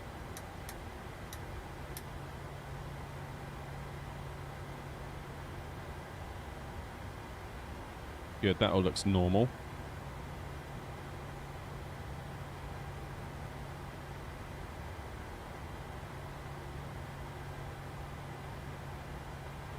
Right. Let's get the cam back on and taxi ourselves down. Brakes off. Take the throttle to about 40%. Thanks to the pushback not being quite right, we'll have to find our own way. Back to the taxi line. I think what we'll do is we will follow the greens this way, I think.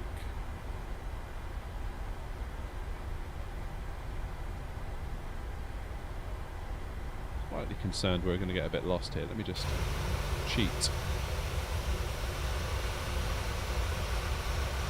Yeah, that's fine. There are taxiways.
Presuming we can keep going straight here, despite the lack of yellow lines.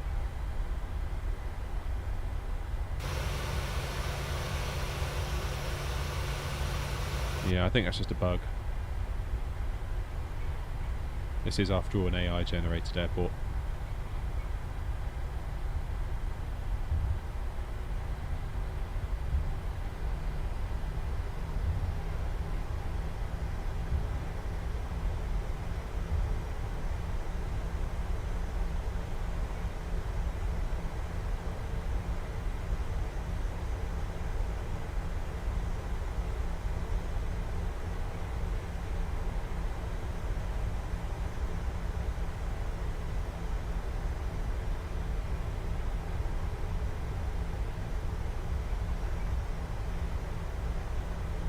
Airtime to Bristol is 46 minutes according to our flight plan.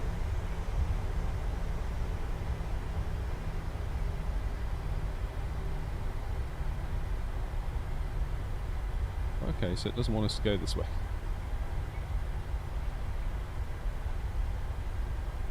Maybe that wasn't a bug after all. But can we go down to the end and backtrack?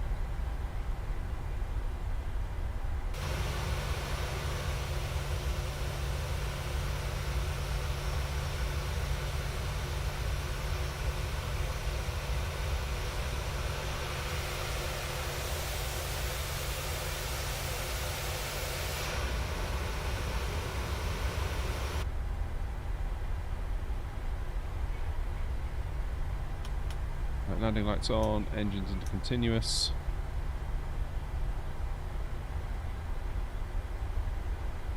I think we'll be okay hopping on here.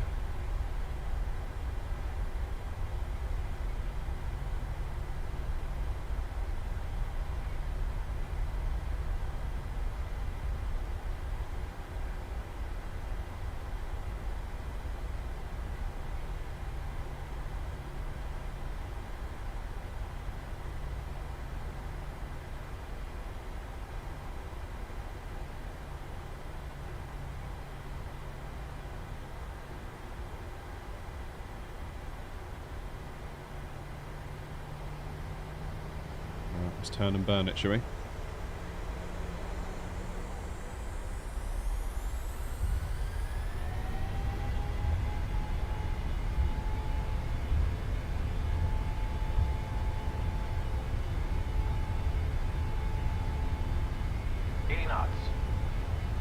Yoke back.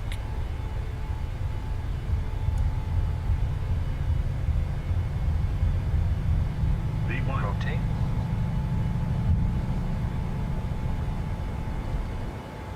Feel that wind just as the nose gear started to lift.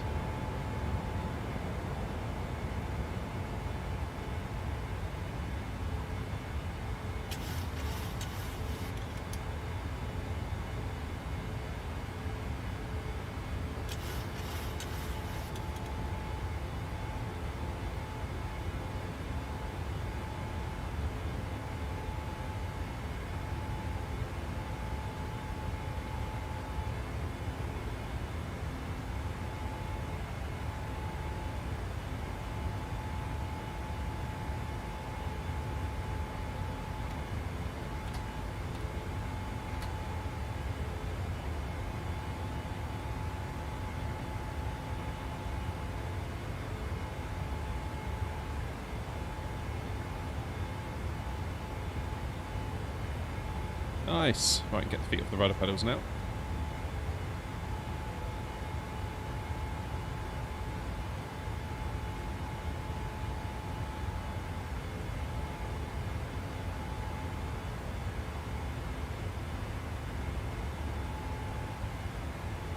Maybe we need to just reduce the thrust a little bit.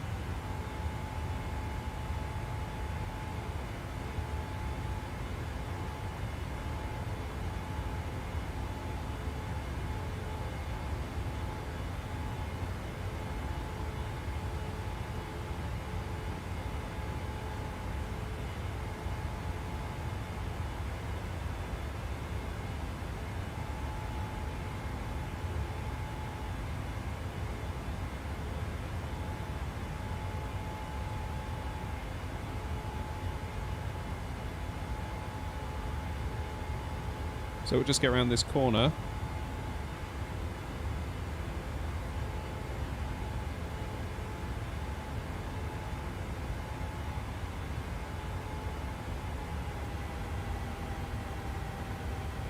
And keep it under 250 knots.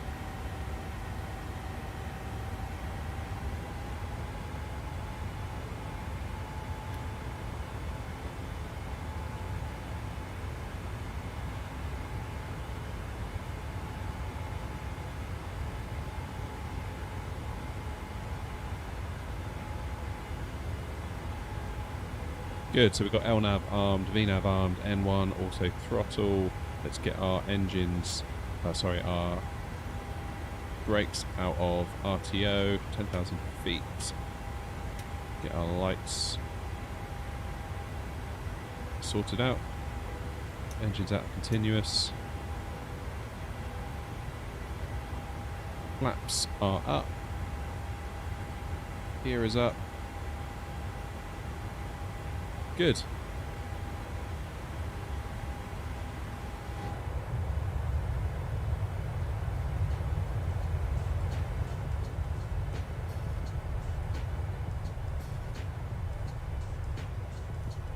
Now let's see what Bristol's got in store for us. Don't be getting your hopes up for Bristol. It's going to be a choppy one, I think.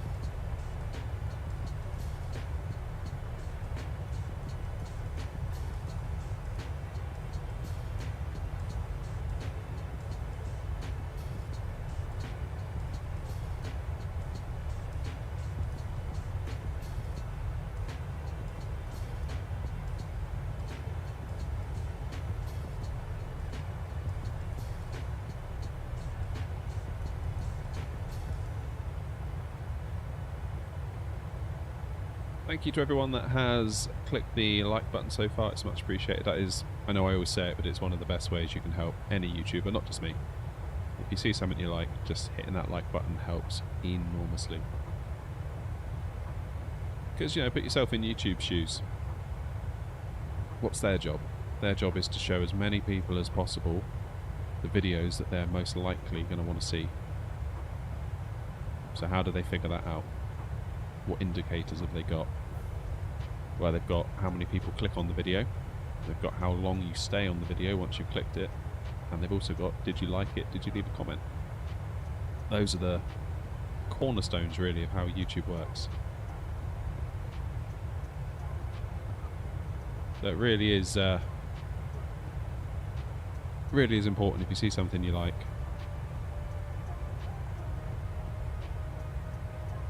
Do hit that like button. Obviously, if you don't like it, don't hit it. But I think if you don't like it, you should leave a comment. A constructive comment, not just like a like mashing on the keyboard. Because we can't fix stuff if we don't know what we do wrong.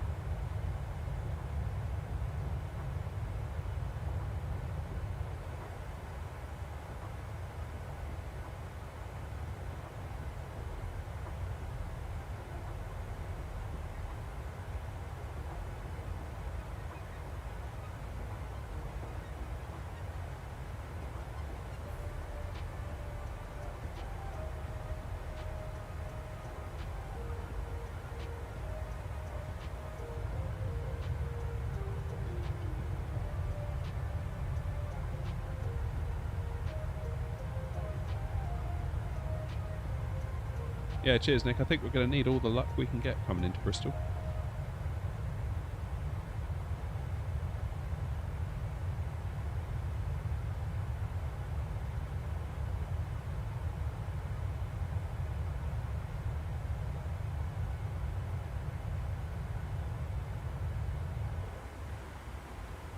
Standard pressure.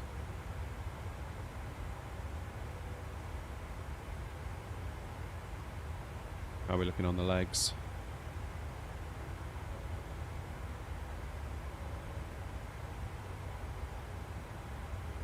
Yeah, so really we're going to get to our top of climb by the next waypoint. Slaney, however you say that. Then it's down. We need to be at 17,000 by FIFA H. Then it's just working our way down over the Brecon Beacons. By the time we get to the Bristol, or BRIMB, which is basically Bristol Air. It's kind of where we're going to make a turn. 3,000 feet there, looping round to come back in on final at 2,500 feet. And then it's the ILS all the way down.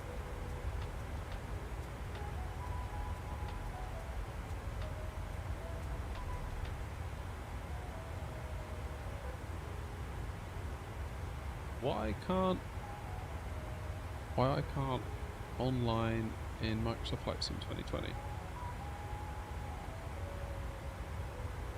Depends what you mean by online.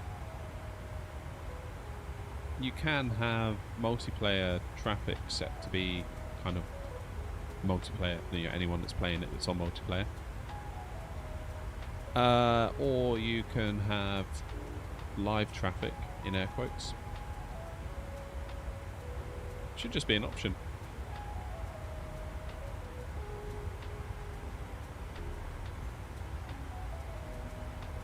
Oh, Nick, are you watching live? Sounds like maybe you're leaving comments, but you're watching like 20 minutes behind. I say we're up in the air heading towards Bristol now. In fact, you're not even going to hear that for 20 minutes if you aren't watching live, are you? I'll type it in the chat.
Right, folks, I'm going to go and freshen up this coffee. I'll be back in 2 minutes.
Okay, I'm back. I did have a slight panic while I was gone, thinking, have I just missed top of descent?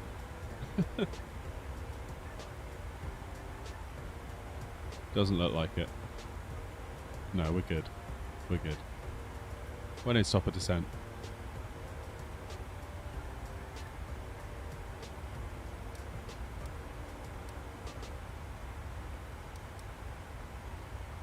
Ah, we've got a while yet. Blimey, like nearly 50 miles. We're fine.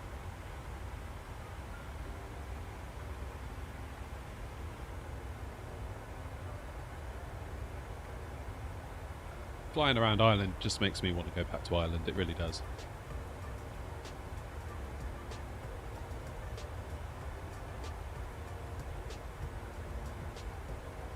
Something about the place I just love.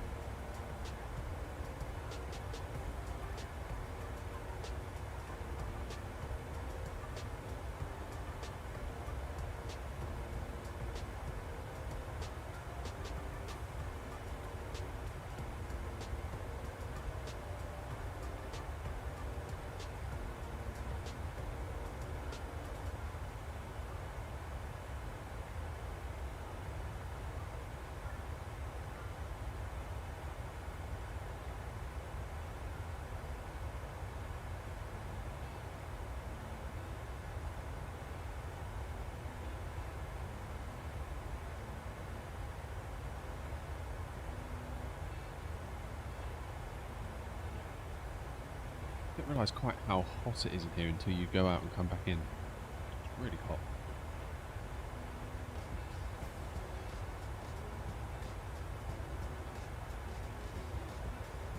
In fact, let's do a temperature check.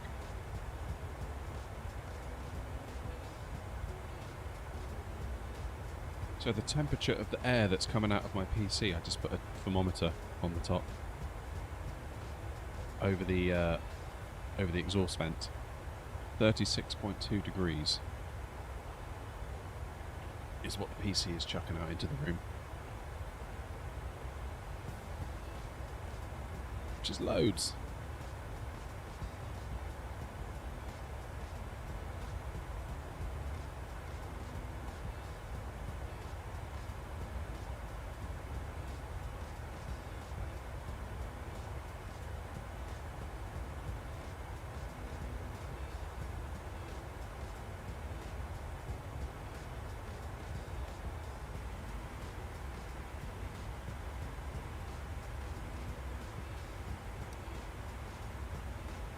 Top of descent now 30 miles I would say, maybe 28 miles, something like that.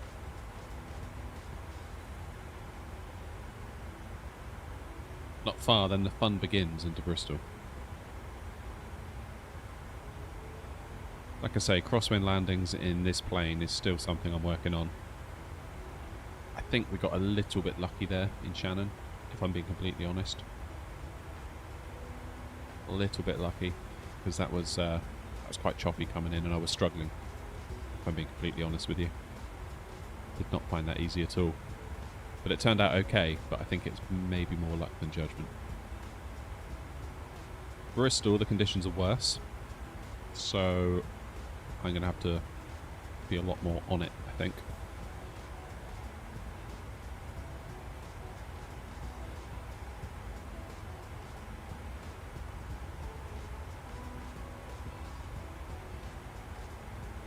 We'll see. Now, how are we doing for time now? It's 11:30. It's probably going to be another 20 minutes, isn't it, until realistically we're anywhere near Bristol. That'll take us to about 10 to 12. Probably got time for maybe one go around. See what we're looking like when we get there, but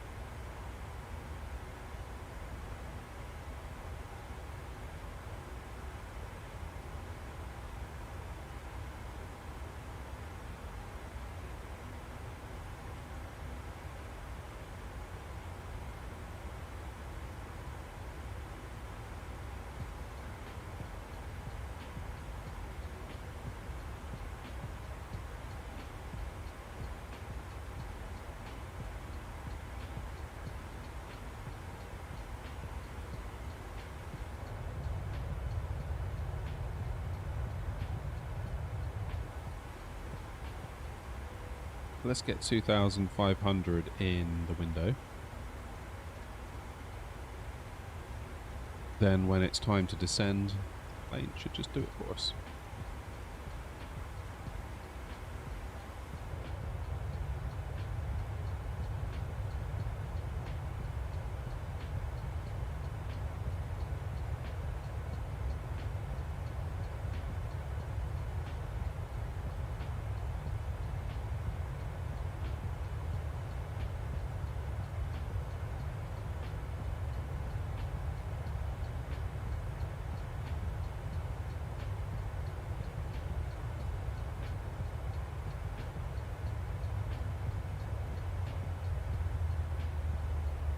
So as the engine's going back, that'll be our top of descent point.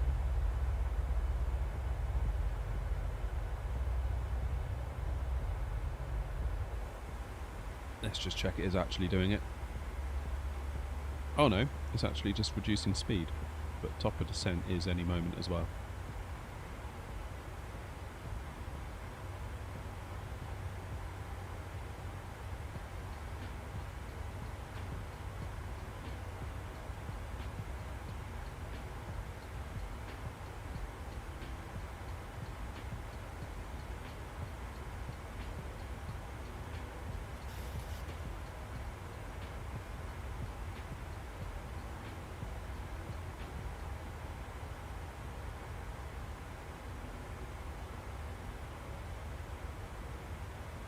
There's top of descent. There it goes.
We're remaining on profile, speed's where it should be. In fact, the descent path is slightly above us, but that's fine. I'd rather it be that way than the other.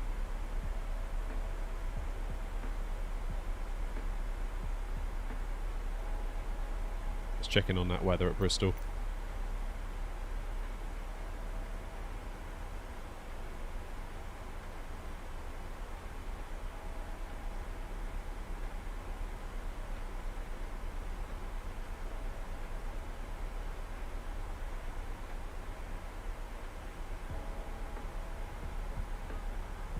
Okay, what am I looking at here?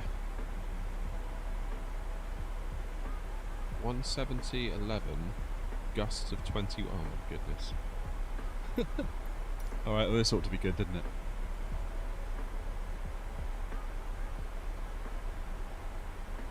I make no promises that this will be a good landing. Let's just get that out there straight away. Let's get all my excuses in. It's windy. I'm not so good in the Boeing compared to the Airbus. Therefore, it's not my fault. Cool. As long as we all understand each other.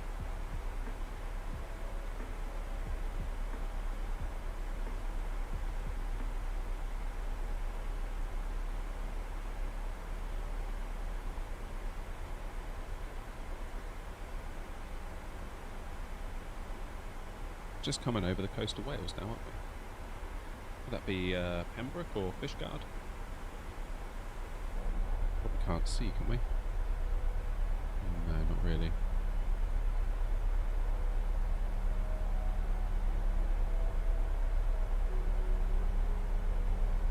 Got the ice for the fan. Oh, have you got one of those little ones? I saw one of those the other day. Like a little tiny square thing that you put ice cubes in. What is it they call it? Is it an evaporative air conditioner?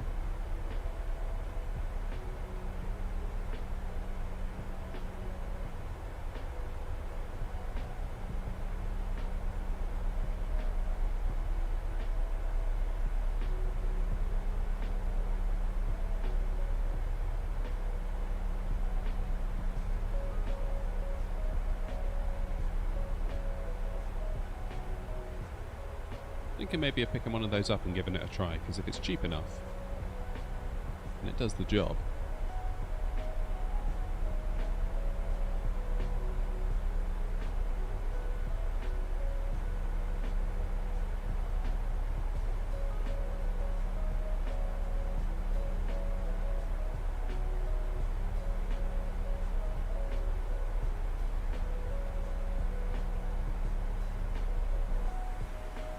Almost in the clouds.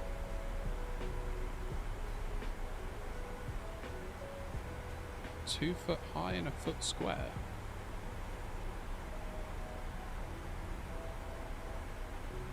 So, just so I'm understanding it right, Brian, it isn't like an air conditioner traditionally. It's like one of those, it's like a normal fan that kind of blows across ice or something, is that right? And because it's just a fan, essentially, it doesn't use much power. Very low wattage. Yeah, okay, so I think that's what it is. I saw one that you can put like a tray of water in and you can put ice in the water.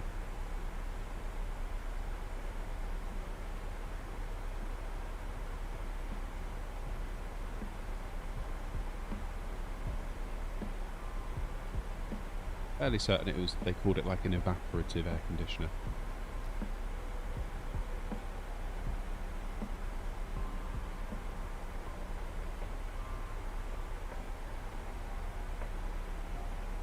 Okay, so for those wondering, the mini-map is, for whatever reason at this point, just drawing a completely straight line from where we just were to the airport, so it is going to look like we're going off course a little bit. I don't know why the FMC, I keep getting FMC resets.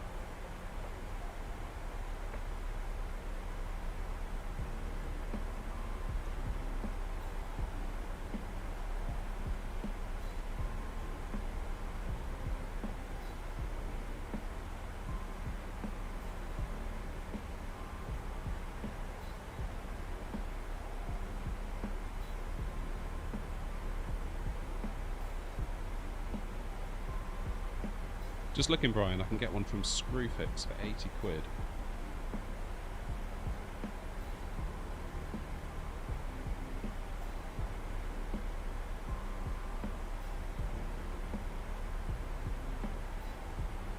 Uses 65 watts maximum, which is okay.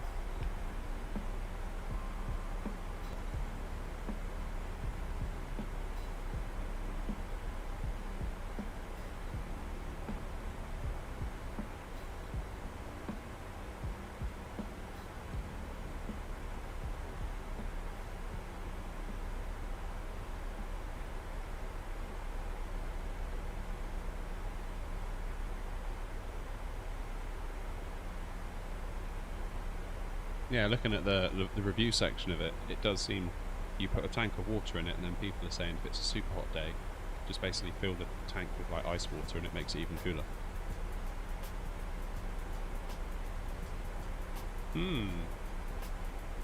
That could be interesting. It's got to be better than having like 600 watts being drawn from an air conditioner unit. What was local pressure at Bristol?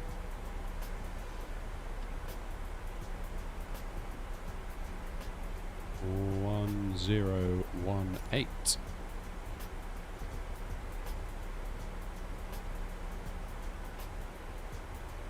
I'll put a link in the chat, Brian.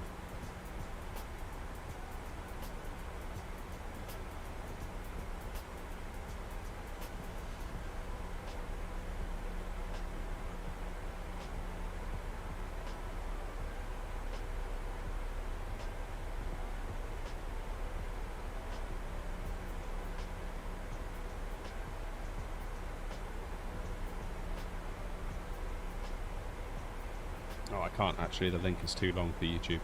Scrub that.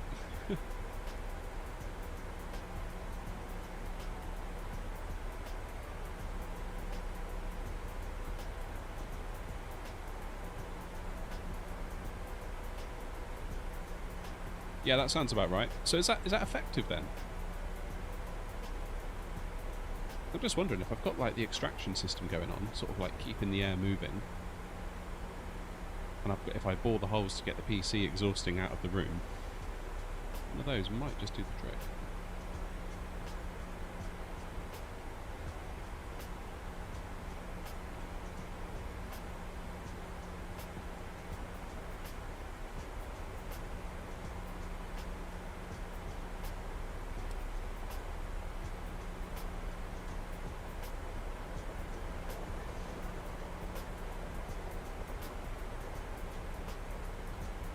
I'm tempted to grab one before we get like our next heat wave in the UK. I mean, we're probably going to get one before summer's out, and you know what's going to happen as soon as it comes. All the aircon units will go either really expensive or be sold out, or both.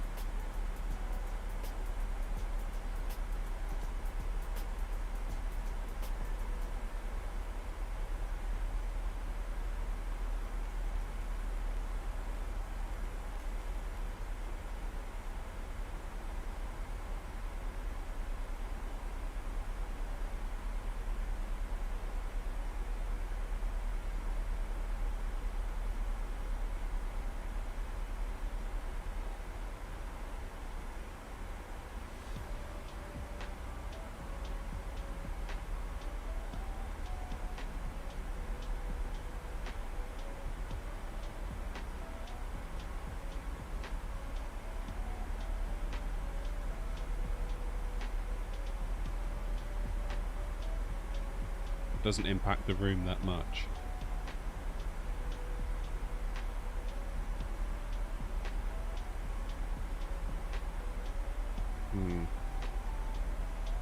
But then I'm only in a 2 metre square shed, so it wouldn't be a huge space to cool, would it?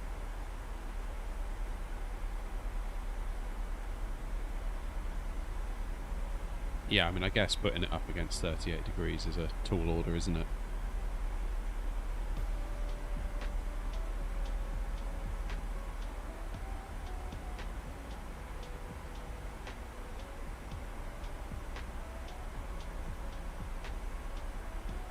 It's a big ask.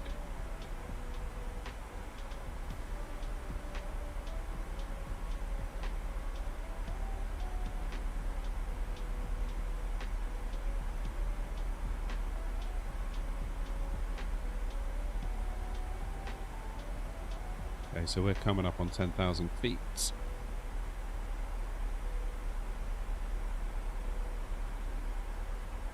Well into these clouds now.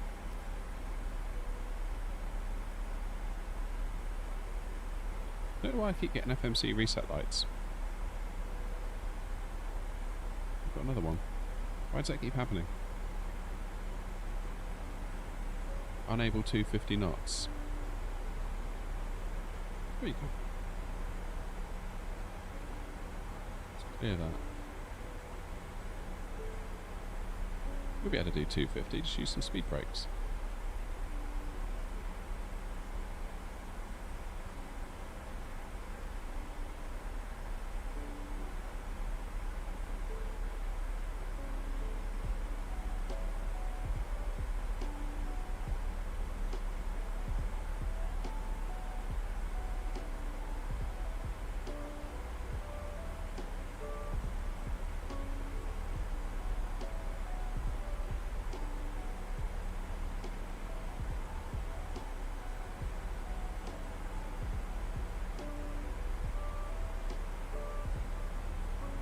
Okay, so yeah, if your room is 10 by 17 and 3 meters high, that thing isn't going to touch it, is it?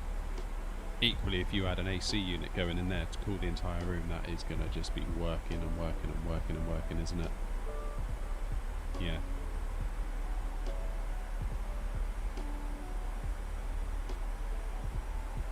Well, I think step one is get the PC moved, blowing its hot air out of the room. Step two then might be to investigate one of those little coolers.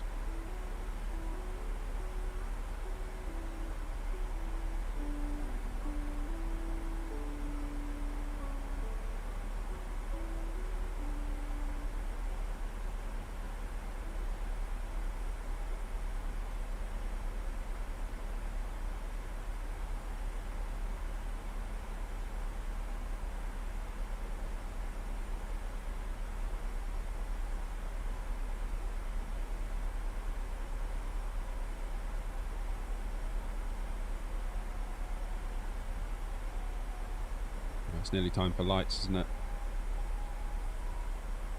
Let's just do them now, then they're done.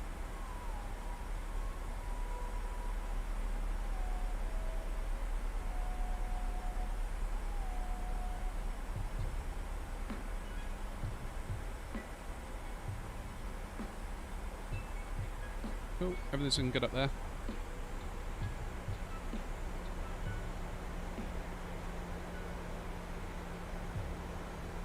Does my case exhaust out at the top? Yes, it does. Got one at the back and one at the top. I've got the NZXT H510.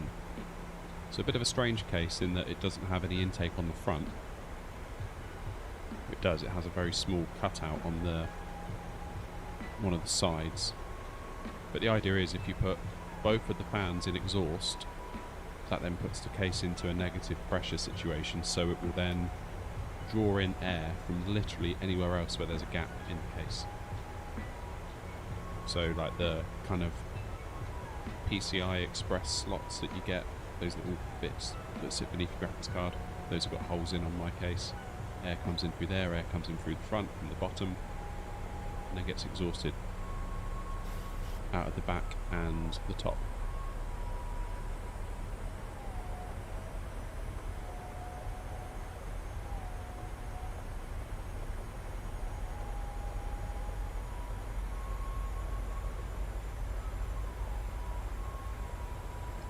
Here we go then.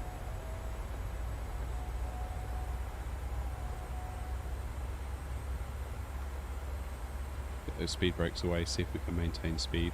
I think we will be able to.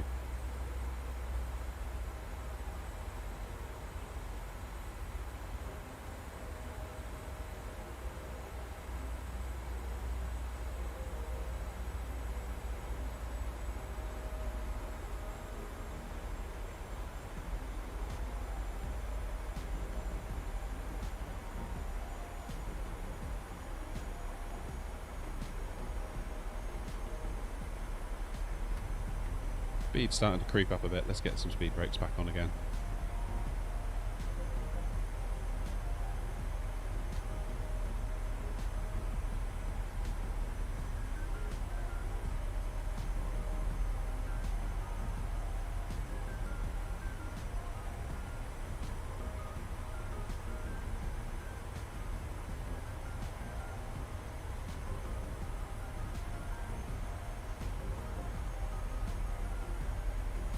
Potentially, if the side panel was off, the PC would be cooled better, yeah.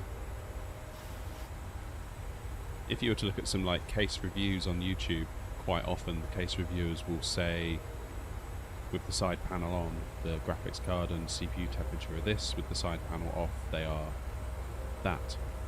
So you can kind of get a sense of what difference it makes, and that will vary from case to case.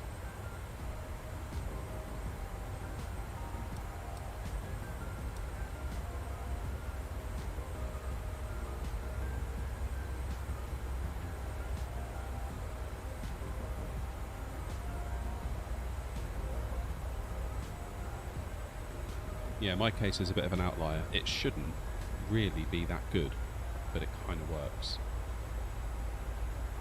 Say the front panel is just metal, which is like a big no-no really among case reviewers. But in its negative pressure configuration with both fans, top and back, being exhaust, it kind of works. I think if I was to put like a 4080, 4090 in it, that might be a different conversation. But with parts like a 5600X and a 3070, it can handle it reasonably well, I think.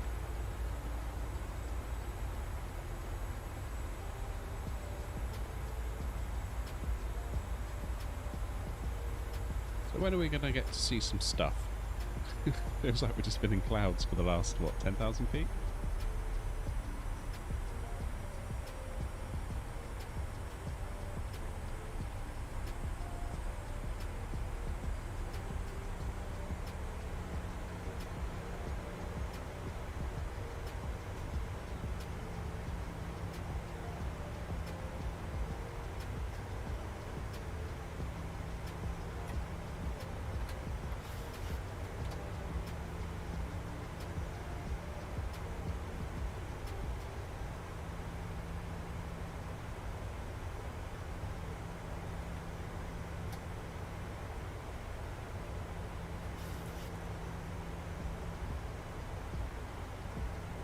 Yeah, give it a try.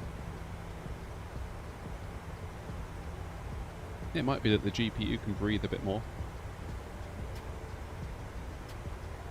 Did you say that your radiator was top or front mounted?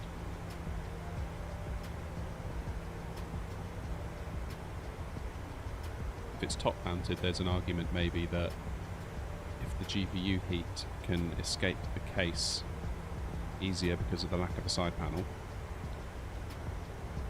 then the air hitting the radiator being chucked out the top of the case will therefore be cooler because it hasn't had that GPU heat mixed in.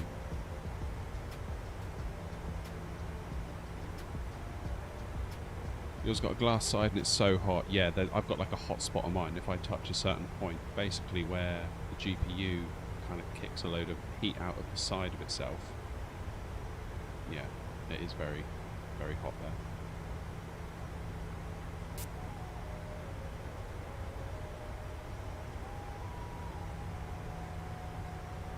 Right, how are we looking here? We need to be at 3,000 by hit. We're not going to make that, are we?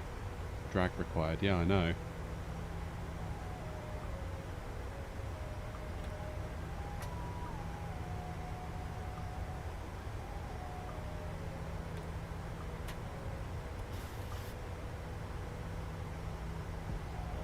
Approach VREF. Let's do 30.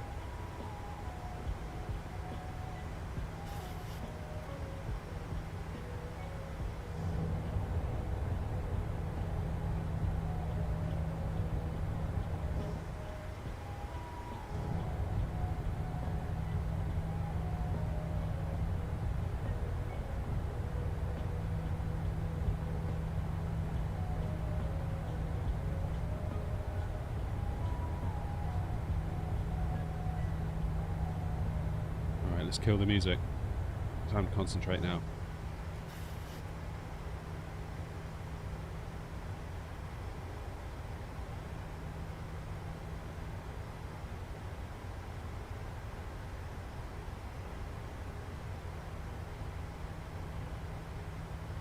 Alright, that's starting to look a bit better.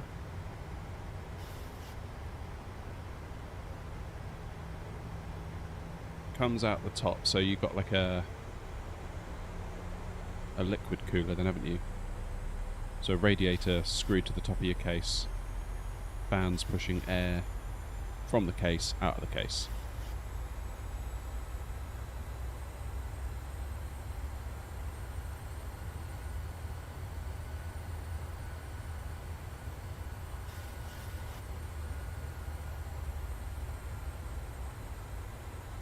So yeah, there's an argument then.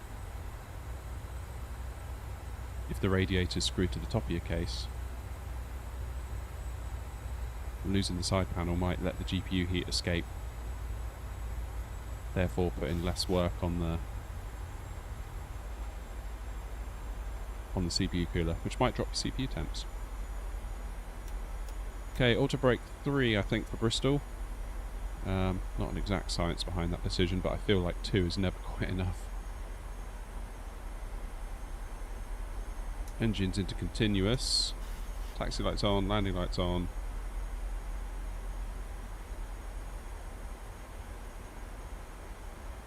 Good.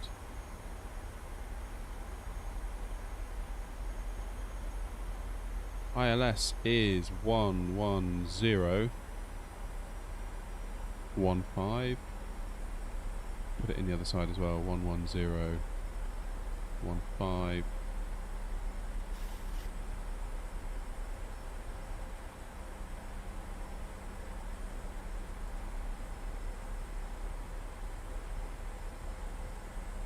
Going for 147.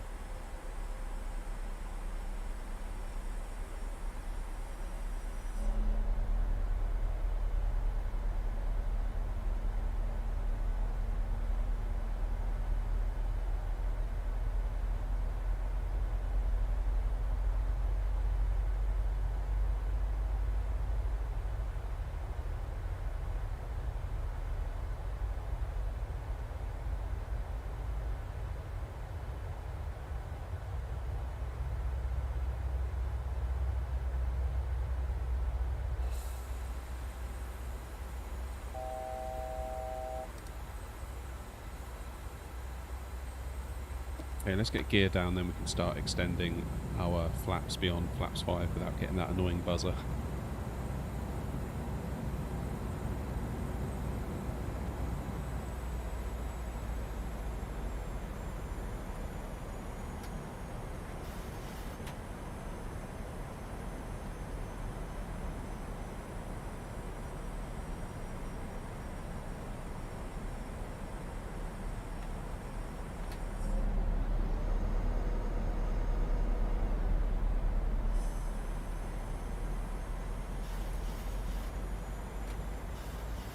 Those arms.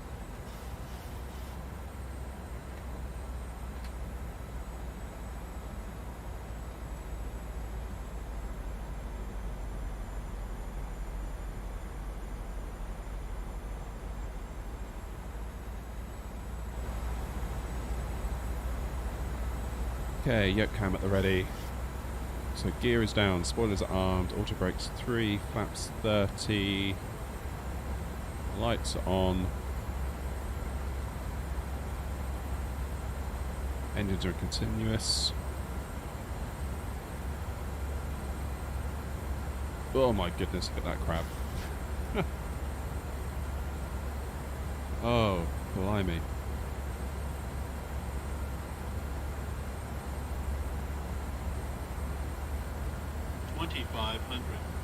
Oh dear, oh dear, oh dear.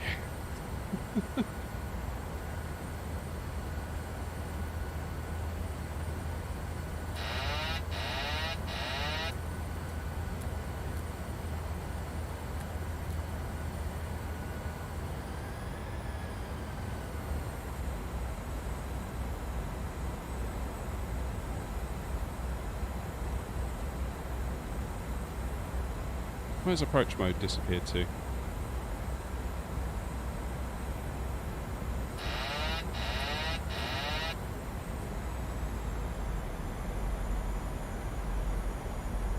I mean, this is going to be rough.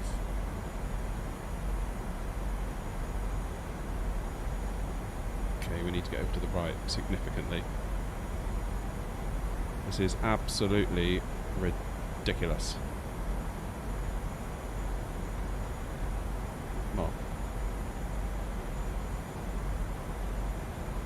Of course, Bristol can throw you off because, of course, it's on a hill, but the landscape sort of rolls up to that hill. Wow. Yeah, we're far too high as well. This is going to be rough. A little bit more. 1,000. Literally got a 20 knot wind hitting the right side of the aircraft. Okay, so it's going to be rudder pedal left, aileron right. If we're going to stand any chance of doing this correctly. 500. 400. 300. Glide slope. Glide slope. Glide slope. 100. 50. 30. 20. 10. Oh goodness, that needs to be a go around.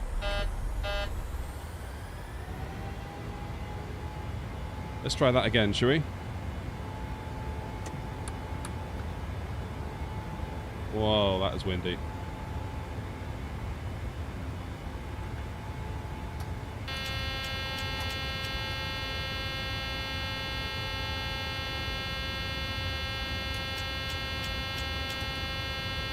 Why am I being yelled at by the plane?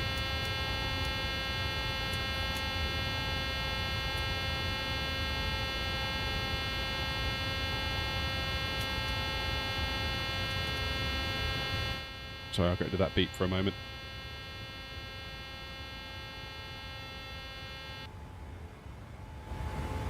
Wow, that was rough. Severely rough. Okay, let's get ourselves set up a minute. Whoops. See, it's trimmed as well for landing.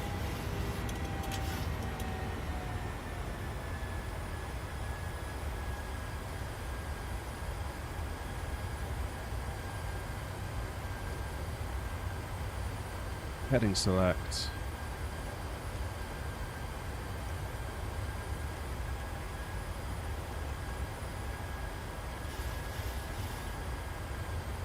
My goodness.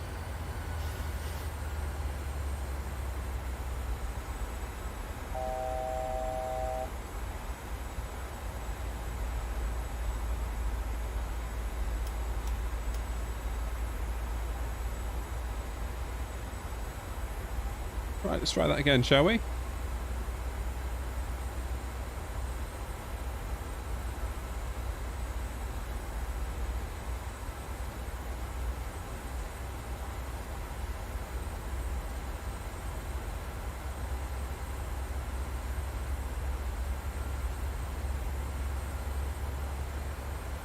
We've got the time.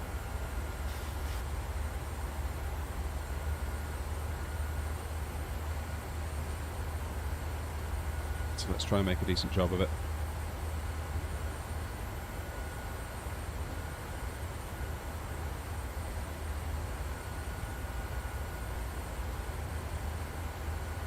That was crazy windy.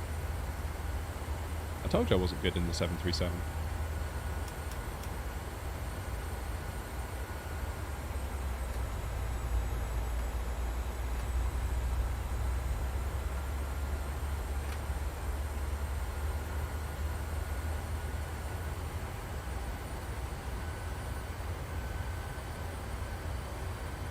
Alright, let's go around to...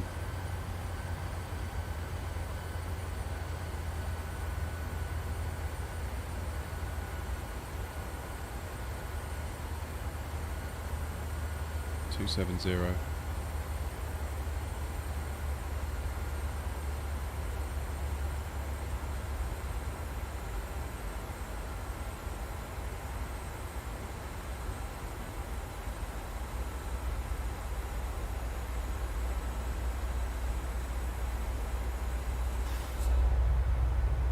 We've got a rainbow.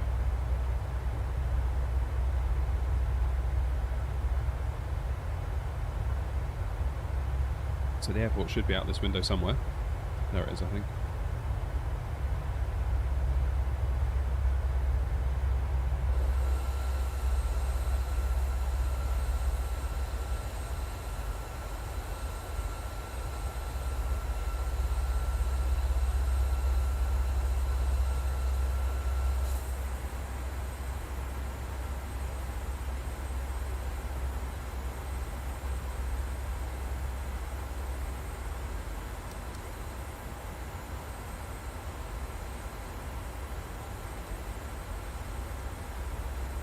Try and get our actual course parallel with the heading of the runway.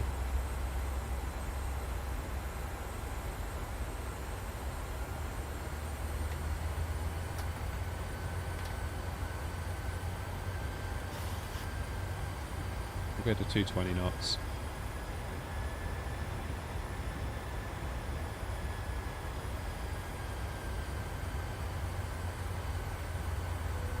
Now, whatever this next landing is, it is, because I really don't have time to do another one.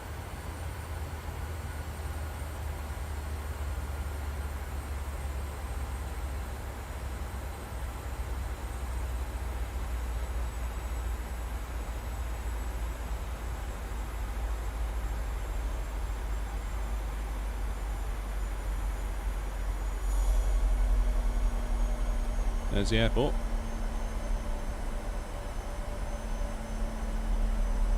Really, it should have been a go around straight away, I think.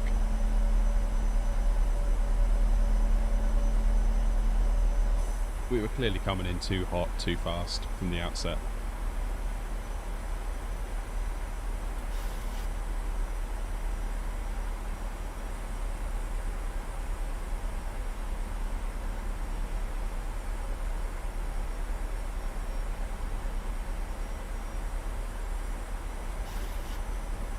So this diamond here should start making its way up.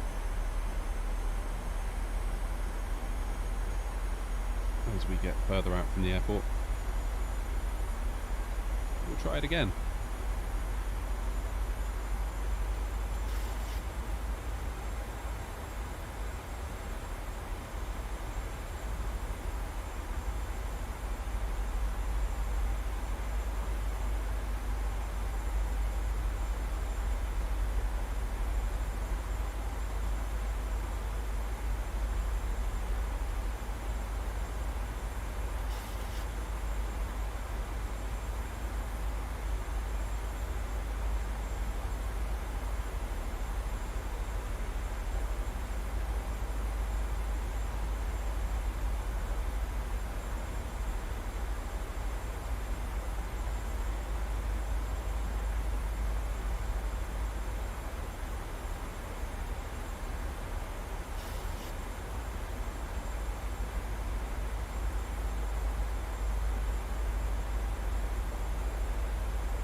Maybe we can start coming down to like 2,500 feet.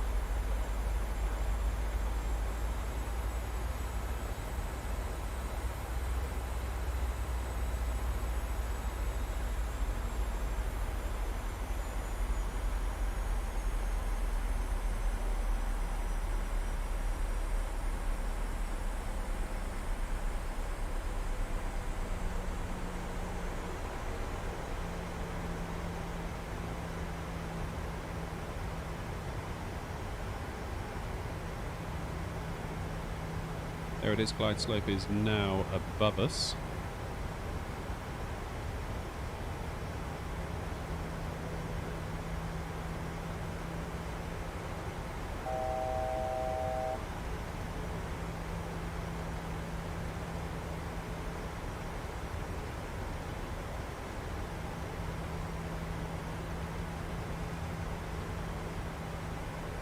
Let's just see if we can box this one off.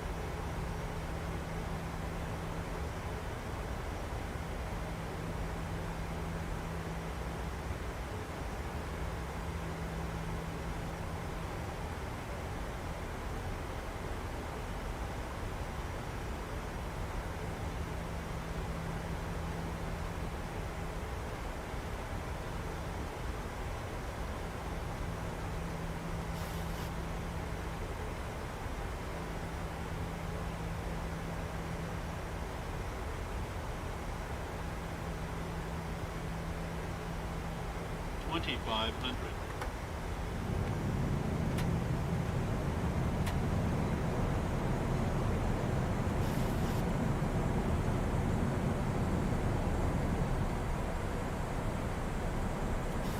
Let's get our flaps down.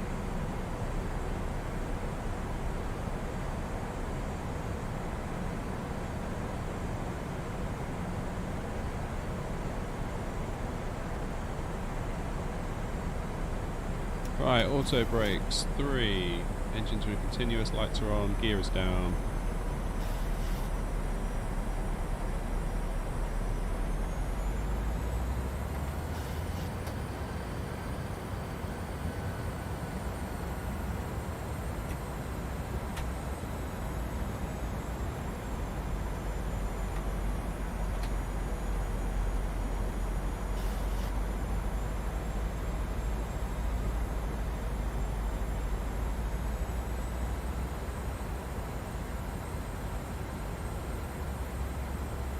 Flaps 30. And whatever this is, it is. It just is what it is.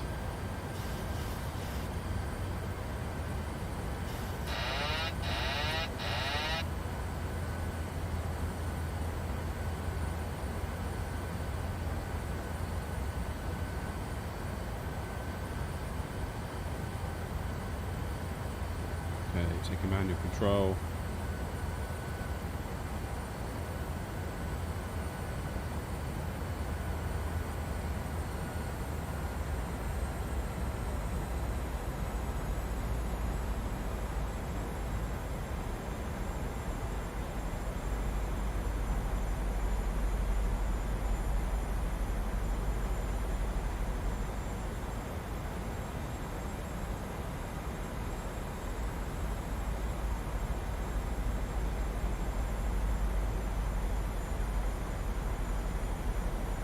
Oh, we've gone way too far because of the wind. Oh no. There's definitely an AAU2 bug there.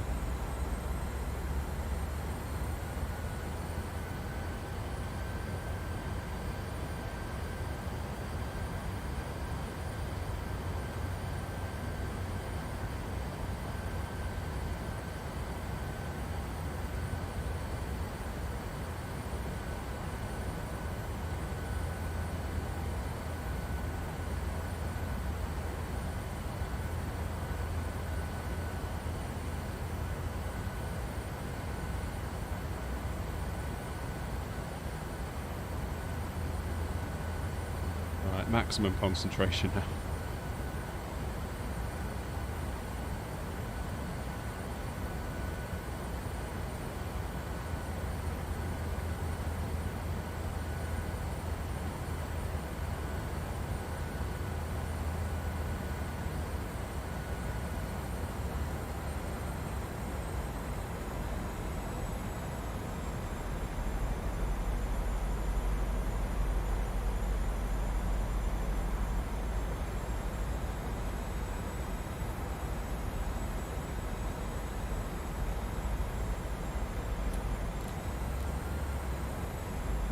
Okay, my throttles.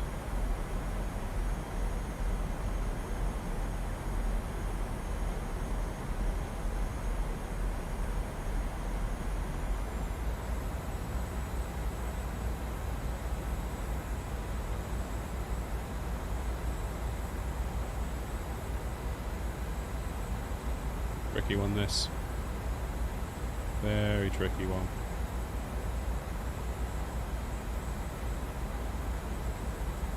Weird how the glide slope hasn't appeared, but I guess we'll just do it the old-fashioned way. 1,000 traffic. There's no traffic to talk about. Monitor vertical speed. I am monitoring vertical speed.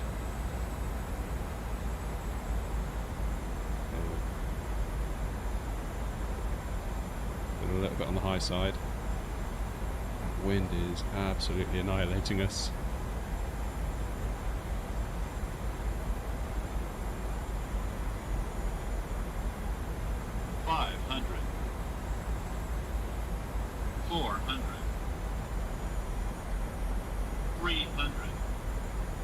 Oh my goodness. 200. 100. 50. 30. 20. 10. Whoa, blimey.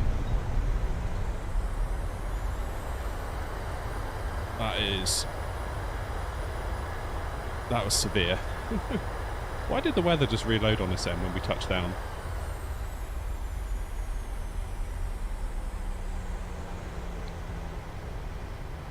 My goodness.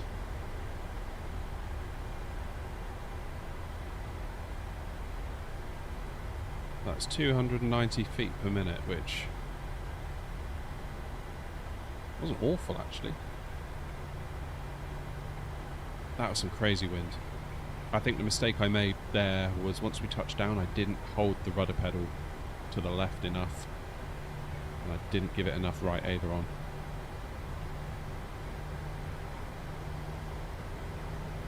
But that was okay. All things considered, that was okay. Given that we're still learning how to do crosswinds in this thing, really. I feel like I'm a step further forward at least. That was really, really hard. That's probably one of the toughest landings I've ever had to do on here. Cheers, rocks.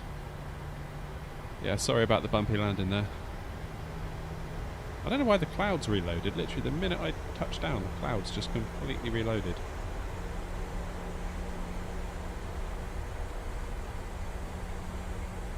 Oh, actually feel quite stressed after that.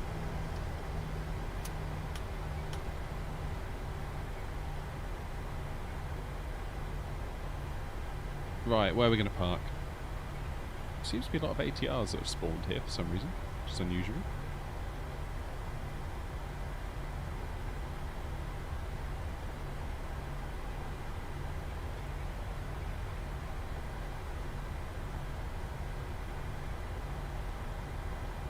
Cheers, Brian.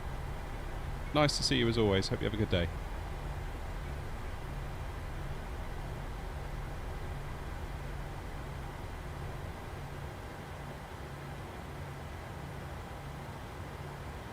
Here will do nicely. Yeah, why is it spawning so many ATRs?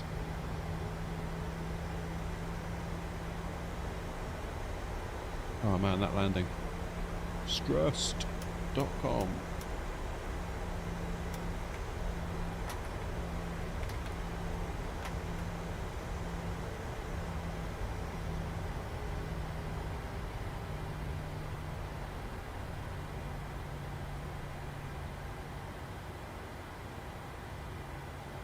Alright, parking brake on. Let's, whoops. Get the APU powering the plane.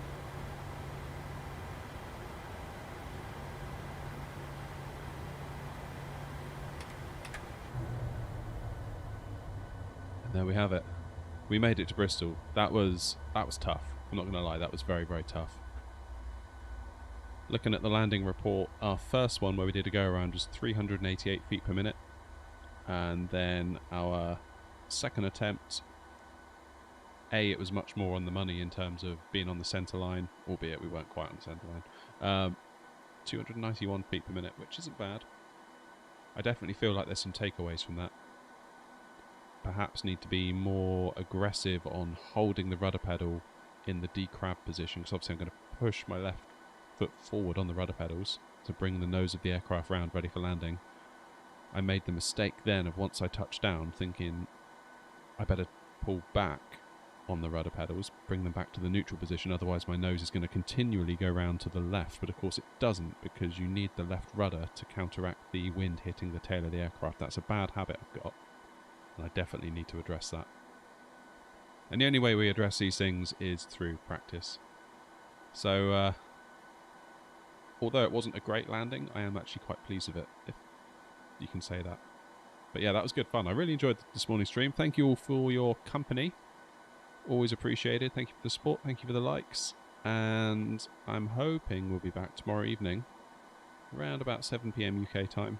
Don't know where we're going, but we can figure that out. Until then, you all have a great day, and take the very best care of yourselves. And I'll hopefully see you tomorrow. Cheers.